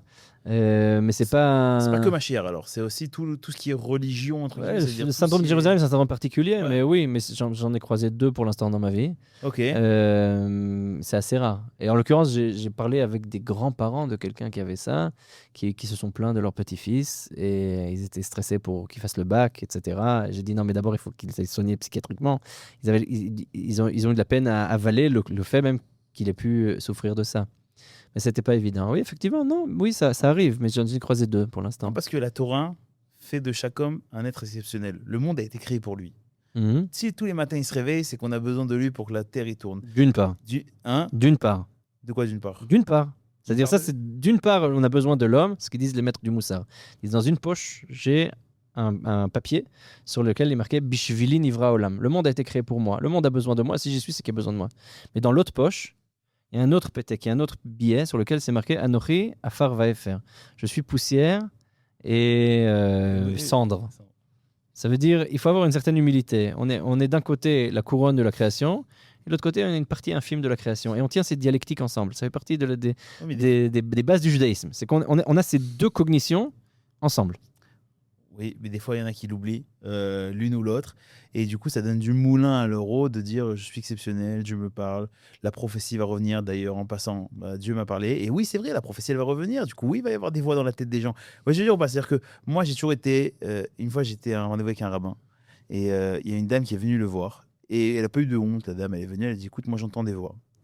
Et le Rav lui a dit oui, il y a des voix dans le monde qui existent. Ça existe dans la Torah. Il y a des voix. Moi, j'étais très choqué. Très, très choqué. Je dis, là, il prend un risque extraordinaire parce que si ça se trouve, la voix va lui dire d'aller taper quelqu'un dans la rue au minimum et il va faire. Ça fonctionne pas généralement comme ça. Non, je sais. Ouais. Chez moi, j'entends pas de voix. Donc, je peux pas vous dire à quoi. Mais ça peut arriver. Non. Ça peut arriver que. Mais on est d'accord que la Torah va amener à ça. Ouais. La Torah, on va entendre des voix. C'est plus complexe que ça. Mais alors, c'est une grande question. C'est une grande question aussi dans la recherche psychiatrique. Des gens qui souffrent de schizophrénie, est-ce que c'est bien qu'ils vivent avec leur schizophrénie de manière ouverte? Il y a une thèse, il y a une approche qui dit que c'est bien de vivre avec la schizophrénie de manière ouverte. C'est-à-dire la schizophrénie, elle permet une grande sensibilité. au monde, et tout ce que je vais ressentir, il va s'exprimer d'une certaine manière. Maintenant, généralement, la majorité des gens, ils sont affolés, apeurés, ils sont incapables de vivre avec ça, c'est parce que ça fait peur. Je vous donne un exemple tout bête. J'ai parlé à une femme il n'y a pas longtemps, encore une femme, en l'occurrence, qui me disait qu'elle regardait le ciel, elle voyait le Rav Ovadia Yosef lui parler, elle voyait sa figure, et elle entendait sa voix, et elle regardait le mur, et elle voyait Baba Saleh lui parler. Et quand elle regardait le mur, le Baba Saleh, il parlait, mais il n'y avait pas de voix qui sortait. Alors que quand elle regardait le ciel, il y avait le Rav Ovadia qui avait et sa voix et sa figure qui sortait. Et je lui dis, comment c'était pour toi d'entendre Baba Saleh et Rav Ovadia? Elle me disait, c'était très troublant au début. Après, je me suis habitué. Et après, j'arrivais plus à dormir, j'arrivais plus à rien faire. J'ai commencé à trembler. J'ai perdu la raison. Je me suis rendu compte que j'avais plus le contrôle. Je sais plus où j'étais. Et là, j'étais complètement perdu. Et elle a dit, je me suis senti submergé par tout ça, par ces voix, par ce que je voyais. Et pour moi, c'était impossible de vivre avec ça. Et elle allait se faire soigner, elle allait se faire hospitaliser. Elle était en Marlakas Goura, c'est-à-dire en soins fermés, donc à l'hôpital psychiatrique dans le nord d'Israël. Et elle m'a dit que là-bas, c'était très difficile et que, selon son ressenti, elle a mal été accueillie. Elle avait l'impression qu'on ne reconnaissait pas que peut-être elle vivait une prophétie. Elle voulait savoir si c'était pas de la prophétie ce qu'elle vivait. Et je lui ai demandé, qu'est-ce que toi t'en penses? Elle m'a dit, ah non, moi je sais que c'est pas de la prophétie. Wow. Je lui ai dit, mais alors pourquoi tu me demandes? Et alors elle me dit, non, mais parce que j'ai quand même besoin de savoir que ce que je vis, c'est pas n'importe quoi. Je dis, non, c'est sûr que c'est pas n'importe quoi. Ce que tu vis, on peut l'expliquer de différentes manières. Mais ce qui se passe, c'est que tu ressens des choses qui vont s'exprimer d'une certaine manière pour plusieurs raisons. De cette manière-là, on peut expliquer aussi pourquoi le cerveau il fonctionne de cette manière-là. Biologiquement, il y a toutes sortes d'explications à ça. Pourquoi? Mais en fait, ce que tu vas ressentir va se traduire d'une certaine manière. Moi, plus je comprends ces maladies-là, plus je vais pouvoir aussi avoir de l'empathie pour la personne qui souffre. Et elle avait besoin d'empathie. En fait, toute la discussion, c'était d'avoir de l'empathie. Au fond d'elle, elle savait que ce n'était pas de la prophétie. Mais elle avait besoin d'empathie pour dire pourquoi je souffre de ça et qu'est-ce que Dieu il veut de moi. Quand on demande aux gens ce qu'ils ressentent, ça peut perturber. Si quelqu'un d'autre vient et dit « Ouais, mais c'est de la prophétie ce que tu ressens », ça peut le perturber. Il va dire « Attends, t'es sûr? Ah, ok. » C'est ce qui s'est passé avec Shabtai Tzvi. Shabtai Tzvi, il y a eu un rabbin Iloui, un génie, qui s'appelait Nathan Azati, Nathan de Gaza, qui était le rabbin de Gaza. Enfin, il venait de Gaza, ensuite il a étudié à Jérusalem. À 18 ans, il connaissait toute la Torah, il connaissait tout le chasse, il connaissait tout le Talmud et les décisionnaires. Il a étudié la Kabbalah du Hari. Et il voit ce monsieur qui est perdu, Shabtai Tzvi, qui vient à Izmir en 1666 et lui dit, tu sais quoi, ce que tu ressens, que d'un coup tu es complètement dépressif et tu n'as pas la force pour quoi que ce soit, et tu ressens la douleur et la douleur du monde. Et d'un autre côté, il y a des moments où tu es dans des états de manie. Ouais, ça s'appelle la mania-dépression. Bon, encore une question, qu'est-ce qui s'est passé exactement là-bas? Il y a de nombreux articles qui ont été écrits pour essayer de comprendre, selon les écrits, ce qu'il en était de Shabtai Tzvi. Je parlais avec le docteur Harris, qui a écrit donc le livre avec le Rav Yoni Rosenzweig, qui nous accompagne aussi à Maglé Nefesh. Il disait, moi, en tant que psychiatre, je serais bien incapable de donner un diagnostic à Shabtai Tzvi. Tant qu'on ne l'a pas rencontré, qu'on n'a pas parlé, on ne peut pas savoir. Les écrits et les témoignages, c'est bien sympa, mais ce n'est pas suffisant. Enfin, bref, tout ça pour dire qu'il souffrait de quelque chose, on ne sait pas exactement de quoi. Mais vient Nathan Azati, lui dit, tu sais quoi? Tu es la Neshama de Mashiach, tu es Sod Hashem, tu es le Sod Elokut, donc tu es le dévoilement du secret divin. Le Mashiach se dévoile en toi, et Mashiach, c'est en fonction des zruyot, c'est en fonction des mérites du peuple d'Israël. Quand le peuple d'Israël il fait les mitzvot, les commandements, et qu'il agit bien dans le monde, ben tout va bien. Quand il agit mal dans le monde, tout va mal. Donc quand tu sens que tu as des forces, c'est parce que le peuple d'Israël est méritant. Et dès que tu sens que tu es en dépression, c'est parce que le peuple d'Israël, il a fauté. Et que la balance, elle va de l'autre côté. Et en fait, comme toi, tu as la Neshama du Messie, tu as la Neshama du Mashiach, tu as l'âme du Messie en toi, c'est pour ça que tu ressens ces douleurs-là. Ah, ça l'a calmé, Shabtai Tzvi, bien qu'il était plus âgé que lui. Il dit, ah, enfin, j'ai une réponse à ce que je vis. Et ça l'a poussé à monter un grand mouvement, à avoir de nombreux disciples et à faire un tonnerre dans le monde juif en disant, je suis le Mashiach. Il a réussi à porter avec lui quasiment tout le judaïsme de l'époque. Ashkenaz. Pas seulement. Pas seulement. Ok. Et Meir Benayahu, le fils du Rishon LeZion, du grand rabbin d'Israël, le Rav Yitzhak Nissim, donc Meir Benayahu, son fils, il était chercheur dans la bibliothèque d'Yitzhak Ben-Tzvi, qui était le président d'Israël. Et lui, il s'est occupé beaucoup de ces questions-là de Shabtaout, notamment en Afrique du Nord. Ok. Comment le Shabtaout, le sabbatéisme, a influencé là-bas. Et aussi en Angleterre. Le premier qui s'est opposé, d'ailleurs, c'était le Rav Sas Portas, qui était un rabbin de la communauté portugaise de Londres, mais avant ça, ça a commencé de la Turquie. L'Empire ottoman et le monde séfarade des Balkans, c'est le premier qui a été touché par le sabbatéisme. Donc c'est pas un phénomène ashkénaze, c'est un phénomène mondial dans le monde juif. Ça arrivait quasiment jusqu'en Irak aussi, différemment, peut-être aussi au Yémen, il y a des discussions là-dessus. Enfin, ça a touché tout le monde juif. Ça a touché le monde juif partout, plus ou moins, des endroits plus que d'autres, mais ça a touché tout le monde juif, en Italie aussi, les communautés séfarades, italiennes, etc. Ça les a tous touchés. C'est les premiers d'ailleurs aussi à avoir écrit contre Shabtai Tzvi. Après, le Rav Yaakov Sas Portas, ils ont écrit un grand... Mais les grands sabbatéistes, ils sont venus de ces communautés-là, notamment des communautés portugaises, etc. Donc, quand on regarde Cardozo, Lopez Cardozo, etc., les autres... disciples, Michael Cardozo donc, et d'autres disciples de Shabtai Tzvi, ils étaient tous séfarades, ils venaient des communautés portugaises, etc. Ok, mais un jour, il faudra qu'on fasse un épisode sur les faux Mashiach. Les faux messies. Parce qu'il y en a pas mal. Il y en a quelques-uns. Ouais, mais là, en l'occurrence, c'est quelqu'un qui a validé une maladie mentale, ou une souffrance mentale, peu importe, une souffrance psychique, en lui donnant des termes kabbalistiques. On a vu les dégâts que ça a causé. Mhm. Est-ce que c'est une bonne idée de le faire ? Je laisse la question en suspens, je la laisse ouverte. Mais on va arriver, encore une fois, à une génération où il va y avoir un retour. Donc, est-ce qu'il faut en avoir peur ? Est-ce qu'il faut se dire, attends, moi, j'entends pas des voix. Non, j'entends pas. Alors qu'il entend des voix, mais non, c'est pas possible, je suis pas malade. Je pense que si on touche un concept qui est intéressant, c'est l'ethnopsychiatrie. C'est-à-dire l'ethnopsychiatrie. Okay. Ouais. À partir de quel moment je peux intégrer des cognitions et des consciences, des valeurs, des concepts ethniques, des valeurs qui touchent à une société particulière, à une culture particulière, en l'occurrence la culture juive, et je peux la lier avec la psychiatrie. D'accord ? Si je le fais de manière contrôlée et entourée, c'est très bien. Je vous donne un exemple tout bête. Quand j'étais à l'université de Be'er-Sheva, il y avait juste en face de l'université le Rav Batzri, qui est un grand kabbaliste. Il y a une personne qui est arrivée chez le Rav Batzri en disant qu'elle avait un dibouk. Elle avait une âme étrangère qui lui était entrée, un vent étranger, un esprit étranger qui était entré en elle, et c'est pour ça qu'elle souffrait, en l'occurrence, de psychose, d'une certaine psychose, et qu'elle commençait à crier, qu'elle disait des choses qui étaient... etc. Et donc le Rav Batzri lui a fait un rituel pour sortir le dibouk, pour sortir cet esprit.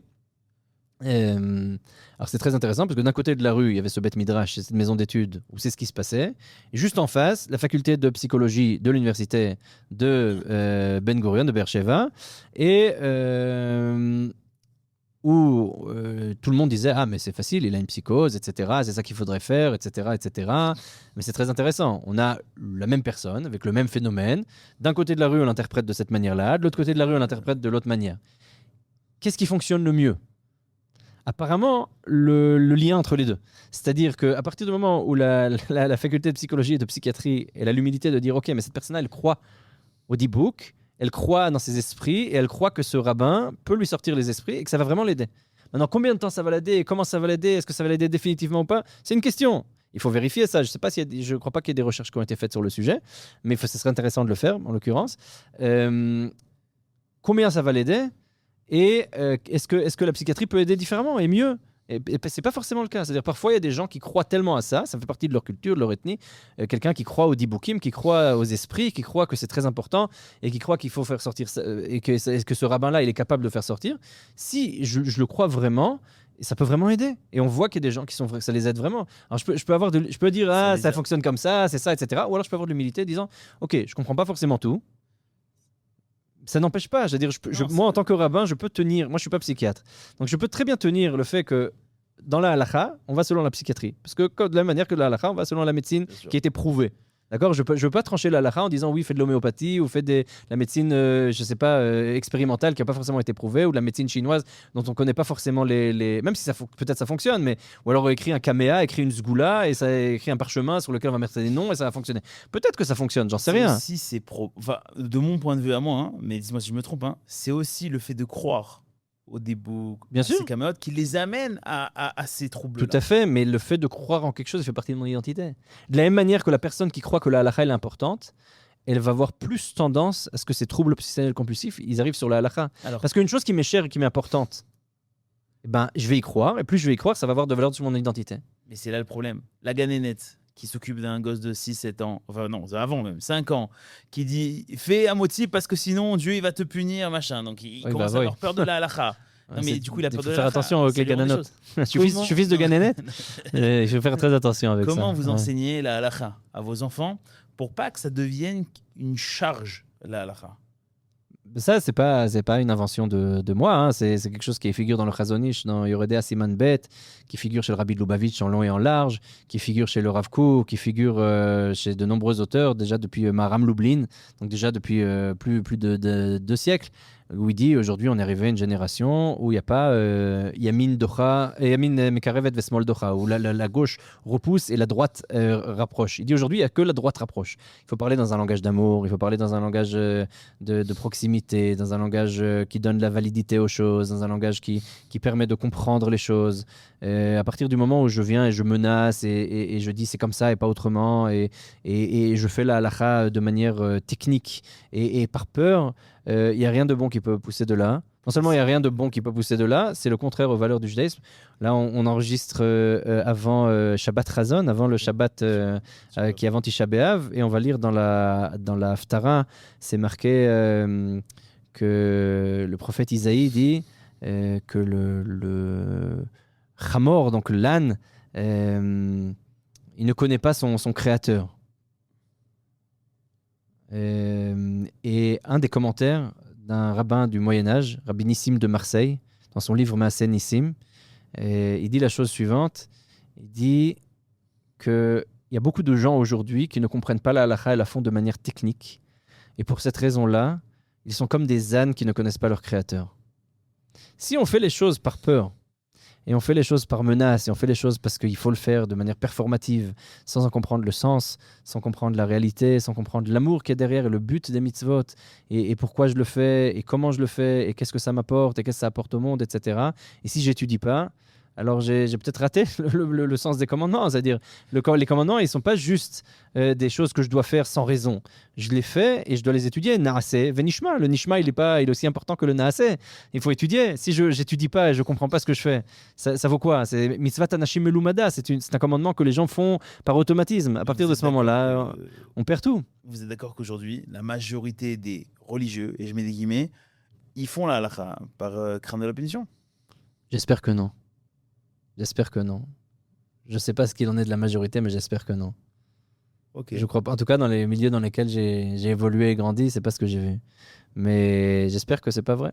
J'espère que c'est pas vrai. Je rencontre souvent des gens au Moquette, justement. J'ai une femme qui nous appelle quasiment avant toutes les fêtes, en disant j'ai peur de ce qui va se passer maintenant pendant la fête, parce que toute sa jeunesse, on l'a menacée et qu'aujourd'hui, elle vit un post-traumatisme de ça. C'est ça. Et c'est terrible. Et chaque fois, avant chaque fête, je dois lui parler pendant une demi-heure en lui disant tout va bien se passer. Dieu, il veut pas nous punir. Dieu, il nous aime. Les mitzvot, elles sont là pour nous rendre meilleurs. Elles sont pas là pour nous faire du mal. Et il faut revenir là-dessus encore et encore et encore jusqu'à ce que ça rentre. Et je lui ai dit plusieurs fois, pourquoi tu ramènes pas ça avec à ton petit poule, à ton soin, à ta thérapeute. Et elle m'a dit, oui, mais ma thérapeute, je lui parle de choses qui me préoccupent plus, qui sont plus importantes. Les questions de mitzvot, elle ne comprend pas trop, donc j'ai besoin de toi pour ça. Ok, bon, je sais qu'avant chaque fête, elle va me téléphoner et qu'on va discuter de ça. Alors moi, je vais vous poser une question que mon fils va me poser. D'accord. Papa, Dieu il va m'inscrire dans le livre de la vie ou dans le livre de la mort? Si je réponds d'une manière sans réfléchir, je risque de lui créer des traumatismes, des vraies choses qui vont lui faire peur plus tard dans son monde de la halakha. Et je vais surtout pas lui dire si tu fais des mitzvot, Dieu il va te mettre dans le livre de la vie, ne t'inquiète pas. Si tu respectes ton père, surtout, tu seras inscrit dans le livre des mitzvot. Comment vous répondriez à mon fils? Alors, déjà, il faut comprendre, c'est dire quoi le livre de la vie, le livre de la mort? Non, mais c'est parce que c'est ce qu'on dit, c'est comme ça que Ce qu'on les dit, gens non, ils font des brachot, ils jettent ça. il faut Dieu t'inscrit dans le il livre faut de la regarder vie. les sources. La Gemara, elle dit Amar Rabbi Kruspedai. Rabbi Kruspedai dit la chose suivante. deux livres s'ouvrent. Rosh Hashanah, il y a une question, est-ce que Rosh Hashanah figure dans la Girsa ou pas? Enfin, peu importe. Ok. Dans la version du Talmud, c'est marqué Amar Rabbi Kruspedai. Donc Rabbi Kruspedai, qui est un nom d'un rabbin qu'on rencontre pas tellement dans le Talmud, il figure quelques fois. Mais si c'est Rabbi Kruspedai, c'est un rabbin assez particulier, qui dit une métaphore. Il dit deux livres s'ouvrent devant Dieu. Il dit pas Sefer Chaim ve Sefer Mavet. Il dit pas le livre de la vie, le livre de la mort. Il dit quoi? Je sais pas. C'est intéressant, ça vaut la peine de regarder. Alors, en tout cas, il y a différentes versions dans le Talmud, c'est intéressant aussi de regarder ça. Mais il dit Sifrei Chaim Munachim Lefanav, il y a des livres de vie. C'est des manières de vivre qui apparaissent. Celui qui n'est pas dans le livre de la vie, il n'est pas inscrit. C'est-à-dire Dieu, il n'inscrit que la vie. Il n'inscrit pas la mort. Ça n'existe pas le livre de la vie, le livre de la mort. Il y a le livre de la vie, et ceux qui sont inscrits, dans quelle vie ils sont inscrits. D'accord? C'est ça que dit le Talmud, et si on regarde bien, on peut voir ça aussi par la suite chez les commentateurs, qui vont nous dire, il y a des manières différentes de vivre. C'est ça qui est marqué à Rosh Hashanah. Comment on va vivre? Maintenant, le Talmud lui-même, il dit que les actions de l'homme chaque jour, l'homme est jugé pour ses actions. Le fait d'être jugé à Rosh Hashanah, c'est qu'est-ce que je veux recevoir comme Kartis Ashray, comme carte de crédit, comme crédit pour l'année prochaine. C'est ça l'idée de Rabbi Kruspedai. Quand il va dire, le livre il est écrit, il va dire quoi? Il va dire dans quelle vie je veux m'inscrire. C'est ça le livre. Dans quelle vie je veux m'inscrire? Dans quel livre je veux m'inscrire moi? Qu'est-ce que je veux comme vie? Comment je veux influencer sur le monde? Le Ramchal aussi il va expliquer ça de manière assez intéressante, en disant quelle influence je vais avoir sur le monde. Est-ce que je vais pouvoir faire avancer la Nagata Ichud et la Nagata Mishpat? La Nagata Ichud, je n'ai pas forcément d'influence, mais Nagata Mishpat et comment ça va fonctionner? C'est ça les livres desquels on parle. C'est-à-dire comment je vais faire avancer le monde. Ça, c'est une réponse que vous me faites à moi. J'ai Dieu bénisse plus de 30 ans. Qu'est-ce que vous dites à un gosse de 6 ans, 5 ans, qui pose cette question-là? Quand un enfant il pose la question, je vais lui dire pourquoi tu poses la question? D'où ça vient? Parce qu'on ne sait pas d'où ça vient. Et parfois, ça peut venir de là. Parfois, ça peut venir d'autre chose. Parfois, c'est la gagnette qui m'a dit quelque chose parce que j'ai entendu à l'école. Parfois, c'est une vraie peur de la mort. Parfois, c'est une peur d'être séparé des frères et sœurs. Parfois, c'est une peur d'être séparé des parents. Parfois, c'est une volonté d'être entendu par papa et maman. Et parfois, c'est juste une question d'interrogation, etc. Ça peut venir de différents endroits. Donc d'abord, je vais essayer de vérifier d'où ça vient. Pourquoi il pose la question? Qu'est-ce qui l'intéresse? Qu'est-ce qui l'interroge? Quelles sont ses pensées? Et puis après, je vais essayer de répondre en fonction de ce qui l'intéresse. C'est-à-dire, si ce qui l'intéresse, c'est vraiment de comprendre le passage talmudique, je vais lui dire non, il ne s'agit pas de vie et de mort. C'est-à-dire comment je vais vivre ma vie. Et comment toi, tu voudrais vivre ta vie? Qu'est-ce qui t'intéresse dans la vie? C'est ça le livre. Dans quel livre tu voudrais être inscrit? Qu'est-ce que tu fais pour être dans ce livre-là? Non, mais c'est une super réponse. Mais écoutez, je vous dirai sa réponse. Vous citez, dans une interview, vous citez une lettre du Rav Rabinovitch. La plupart des problèmes de la halakha ne viennent pas d'une mauvaise compréhension de la halakha. Non, c'est pas une lettre du Rav Rabinovitch, c'est une lettre du Chazonish. Du Chazonish. Le Chazonish, le Rav Karelitz. Mais d'une mauvaise compréhension de la réalité. Tout à fait. C'est Chazonish, dans le premier volume de ses lettres, lettre 31. Il dit la chose suivante, il dit qu'une mauvaise compréhension de la réalité crée des problèmes de psycha, crée des problèmes de halakha quand on va trancher la halakha. Mais là, les gens, quand on connaît le corpus halachique et le code halachique, on risque pas trop de se tromper. Mais quand on connaît pas bien la réalité, l'adaptation du corpus halachique à la réalité, elle risque de créer des problèmes, tout à fait. Il y a aussi là-bas, vous avez cité que les kabbalistes sont les gens les plus détendus quand ils prient. Tout à fait. Ouais. J'ai pas compris. C'est très simple. Si je crois en la réincarnation, c'est une grande discussion dans la tradition d'Israël. Est-ce qu'il y a un Gilgul Neshamot? Est-ce que les âmes se réincarnent ou pas? Les kabbalistes sont arrivés avec une vision, en défendant la vision du Gilgul, c'est-à-dire de cette réincarnation. Et donc, à partir du moment où j'ai compris que ce que j'ai à faire dans ce monde-ci, si j'arrive pas à le finir, je pourrais revenir pour le continuer, je suis beaucoup plus calme. J'ai pas ce stress-là à avoir tout réussi et tout faire. J'ai des choses à réparer. Bon, si j'arrive, j'arrive. Si j'arrive pas, je reviendrai. Et à partir de ce moment-là, ça crée un certain calme. Et la prière en particulier, la prière, c'est cette capacité à méditer de manière profonde, même chez le Rambam d'ailleurs, dans la fin du guide des égarés, à la fin du Moreh Nevuchim, il revient sur cette idée-là, que la prière, c'est une méditation. C'est-à-dire que quand on voit des grands kabbalistes prier, on voit cette idée-là vraiment qui se réalise chez eux, qui est incarnée, où la prière, c'est une méditation profonde. On parlait du Chazonish. Le Chazonish, il y a des témoignages sur lui que lorsqu'il priait, il bougeait pas. Il était immobile, il bougeait pas. Les gens pouvaient passer à côté, etc., le pousser. Il était à l'intérieur de lui. C'était une vraie méditation très profonde. Et tout ça, ce sont des actes de pleine conscience. C'est-à-dire, c'est vraiment un acte où je prends du temps pour écouter le divin qui est en moi, dans mon âme, et me lier au divin qui est transcendant, et lier ce mouvement-là, ce que le Rav Kook il appelle que la neshama, l'âme prie tout le temps. Et dans ce mouvement-là de prière qui est sempiternel, permettre cette communication, cette écoute, et dire à Dieu, à partir de nos entrailles, ce dont on a envie, ce dont on a besoin, plus que ce qu'on a envie, plus ce dont on a vraiment besoin. On arrive au terme de ce podcast. Si quelqu'un vous nous écoute en ce moment et lui-même souffre, ou connaît quelqu'un qui souffre, ressent en tout cas chez quelqu'un une souffrance, qu'est-ce que vous lui conseillez de faire, D'aller chercher de l'aide. D'aller chercher de l'aide auprès de personnes professionnelles, auprès de personnes qui ont des papiers, pas auprès de charlatans ou de gens qui ne sont pas formés et qui font des thérapies à tout bout le champ, de manière pas sérieuse. Il faut aller chez des gens qui sont formés, qui sont suivis, qui sont recommandés, qui ont des réussites et chercher de l'aide. Il ne faut pas avoir peur d'en parler, il ne faut pas avoir peur de la stigmatisation, il ne faut pas avoir peur de dire je souffre. De la même manière que je n'ai pas peur quand je dis voilà, j'ai le bras cassé, j'ai le dos cassé, j'ai le pied cassé, enfin peu importe, voilà, j'ai un problème aussi psychique, je souffre actuellement de ça. Ok, ça adhère, c'est pas grave, ça fait partie des choses avec lesquelles on vit et c'est une souffrance comme une autre et il faut la gérer. Parfois, on la ressent comme si elle peut être pire que d'autres. Et le problème, c'est qu'on ne la voit pas. On ne la voit pas forcément. Il faut savoir que c'est là, qu'il n'y a pas de honte à en parler, il n'y a pas de honte à traiter de ça, il n'y a pas de honte à essayer de comprendre de quoi on souffre, pourquoi on souffre. Ça ne veut pas dire qu'on est fou, ça ne veut pas dire qu'on n'est pas normaux, ça ne veut pas dire qu'on n'est pas bien, ou ça ne veut pas dire quoi que ce soit sur notre identité.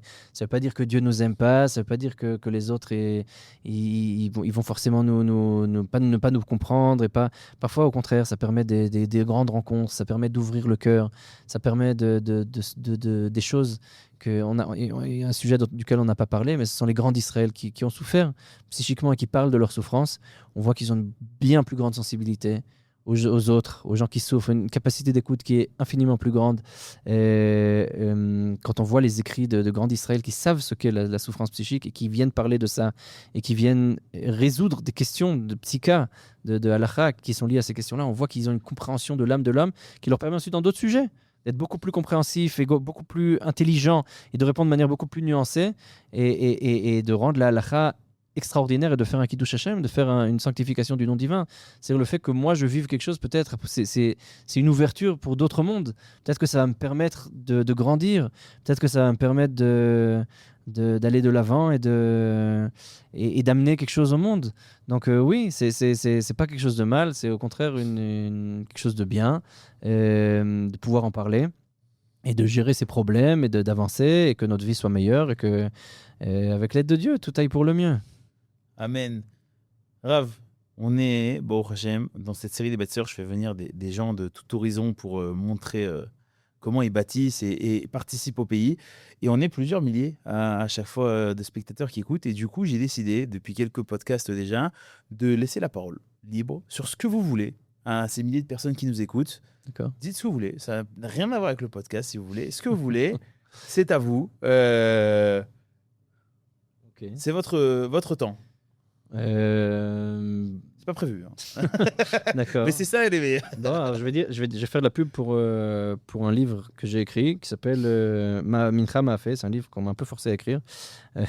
C'est quelqu'un de notre communauté qui vient au cours et qui m'a dit il faut absolument que tu sortes un livre de tes cours. Donc, c'est des cours que je donne tous les Shabbats sur la halakha et la technologie. Donc, et l'actualité. Donc, ça n'a absolument rien à voir avec le sujet duquel on parlait. Voilà, donc il y a des questions très intéressantes desquelles je traite. C'est un livre en hébreu de halakha. Donc, c'est un livre un peu, il n'existe pas en français. Il est un peu pointu. Et on va en parler sur les éditions VAV. Vous connaissez les éditions VAV? Oui, bien sûr. Et ben voilà. Et donc, on a toutes sortes de questions. Est-ce qu'on a le droit selon la halakha, voilà, on explique tous les avis des décisionnaires, est-ce qu'on a le droit de libérer des otages en libérant des terroristes? Est-ce que aujourd'hui, on a le droit, par exemple, de peindre et de dessiner à Chol HaMoed pour des raisons psychiques qui sont liées à... Est-ce qu'on a le droit la question, par exemple, des chats de rue qui sont un grand problème, est-ce qu'on a le droit, par exemple, de les castrer? Parce que selon la halakha, on n'a pas le droit de castrer des animaux. Donc, comment on fait? Est-ce qu'on peut le faire avec du röntgen, des rayons X? Est-ce que quelqu'un qui porte une maladie génétique et qui ne veut pas faire un PGD, qui ne veut pas faire une recherche sur l'embryon, est-ce qu'il a le droit de faire un avortement selon la halakha? Est-ce qu'on peut fixer la mort de quelqu'un lorsqu'on ne retrouve pas son corps? Par exemple, à l'armée, où on a eu ces cas-là, ou après le 7 octobre, est-ce qu'on peut faire le commandement de Bikur Cholim, c'est-à-dire visiter les malades par Skype, ou par Zoom, ou par des moyens technologiques? Est-ce qu'on peut manger de la viande qui a été faite à partir de cellules souches? Est-ce qu'on peut la manger avec du lait? On va aller visiter. J'ai prévu une visite dans une entreprise qui fait ça et avec des rabbins qui travaillent sur ça. Bezrat Hashem. Et voilà. Et donc, est-ce que on peut faire la bénédiction sur la Lune après Apollo 11? Et quand on est sur la Lune, comment on fait pour bénir sur la Lune? Voilà, ce genre de questions qui sont plus ou moins intéressantes. Est-ce qu'on a le droit de vendre, par exemple, des organes dans la halakha? Quelle est la place du Bet Knesset, de la synagogue après le Corona? Est-ce que ça vaut encore la peine de prier en intérieur? Est-ce qu'il faut prier à l'extérieur? Comme on s'est habitué à prier à l'extérieur, dans certains endroits, il y a des minyanim qui continuent dans la rue, dans les parcs. Et voilà. Donc, toutes sortes de questions comme ça, plus ou moins intéressantes. Moi, en tout cas, elles m'intéressent toutes. Mais c'est des cours que j'ai donnés et j'ai essayé d'écrire un peu tous les avis des grands décisionnaires sur ces questions-là. Et essayer aussi d'amener un peu quelques hidushim, quelques innovations voilà, dans la compréhension des textes. Donc, je m'occupe aussi de ces questions-là et je m'occupe aussi de questions qui sont liées à la philosophie. Peut-être que ça puisse s'entendre un peu. J'essaye maintenant ces derniers temps de réfléchir sur la société qui nous entoure, à des questions qui sont liées justement, on en a parlé d'hypermodernité et de toutes sortes de concepts qu'on peut utiliser aujourd'hui d'ethnologie, de sociologie, de psychologie, pour essayer d'appréhender les choses un peu différemment, comme on peut lire des versets de la Torah différemment en fonction de ces théories-là. Quelle question on peut donner à l'écologie? J'ai enseigné dans une école pour enfants surdoués pendant plusieurs années, là j'ai arrêté. J'ai enseigné la philosophie là-bas et j'ai donné un cours sur l'écologie et le judaïsme. Quelles sont les sources juives sur l'écologie? Voilà, donc ce sont des questions qui m'intéressent aussi beaucoup et desquelles je traite. Vous vous ennuyez pas en fait. Baruch Hashem, la Torah est grande et on a la chance de pouvoir étudier. C'est une capacité extraordinaire que Dieu nous a donnée et un don extraordinaire qu'est la Torah. Et je pense que la Torah, elle peut répondre aux dilemmes modernes. Là, actuellement, je suis en train je suis en train d'étudier sur le populisme et essayer de voir quels sont les écrits qu'on a dans le judaïsme sur ces questions-là de populisme et aussi des théories des genres, essayer de répondre à ça par voir. Voilà, j'essaie de réfléchir un peu à ces questions-là. Voilà, donc peut-être que ça intéressera quelques auditeurs. Eh ben, Rav Shmuel Ekan, merci énormément pour Avec grand ce plaisir. podcast, pour cette délicatesse, pour le courage de mettre des mots des fois sur des sujets qu'on parle pas de manière simple et de manière, j'allais dire, diffusable. Voilà. Si cet épisode vous a touché, partagez-le et je vous invite aussi à le partager autour de vous. On ne sait pas. Quelqu'un qui entend cette parole-là au moment où il en a besoin peut contacter Maagal et Nefesh Shazon. Je mettrai toutes les informations en description, etc. Le numéro de téléphone, etc. Site internet. Hein Le site internet. Le site internet, ouais. tout ce qu'il faudra sera en description. Merci Merci beaucoup. énormément. Arav Todarba. Merci pour l'invitation. Que le meilleur. Des bonnes nouvelles. Kol haishut.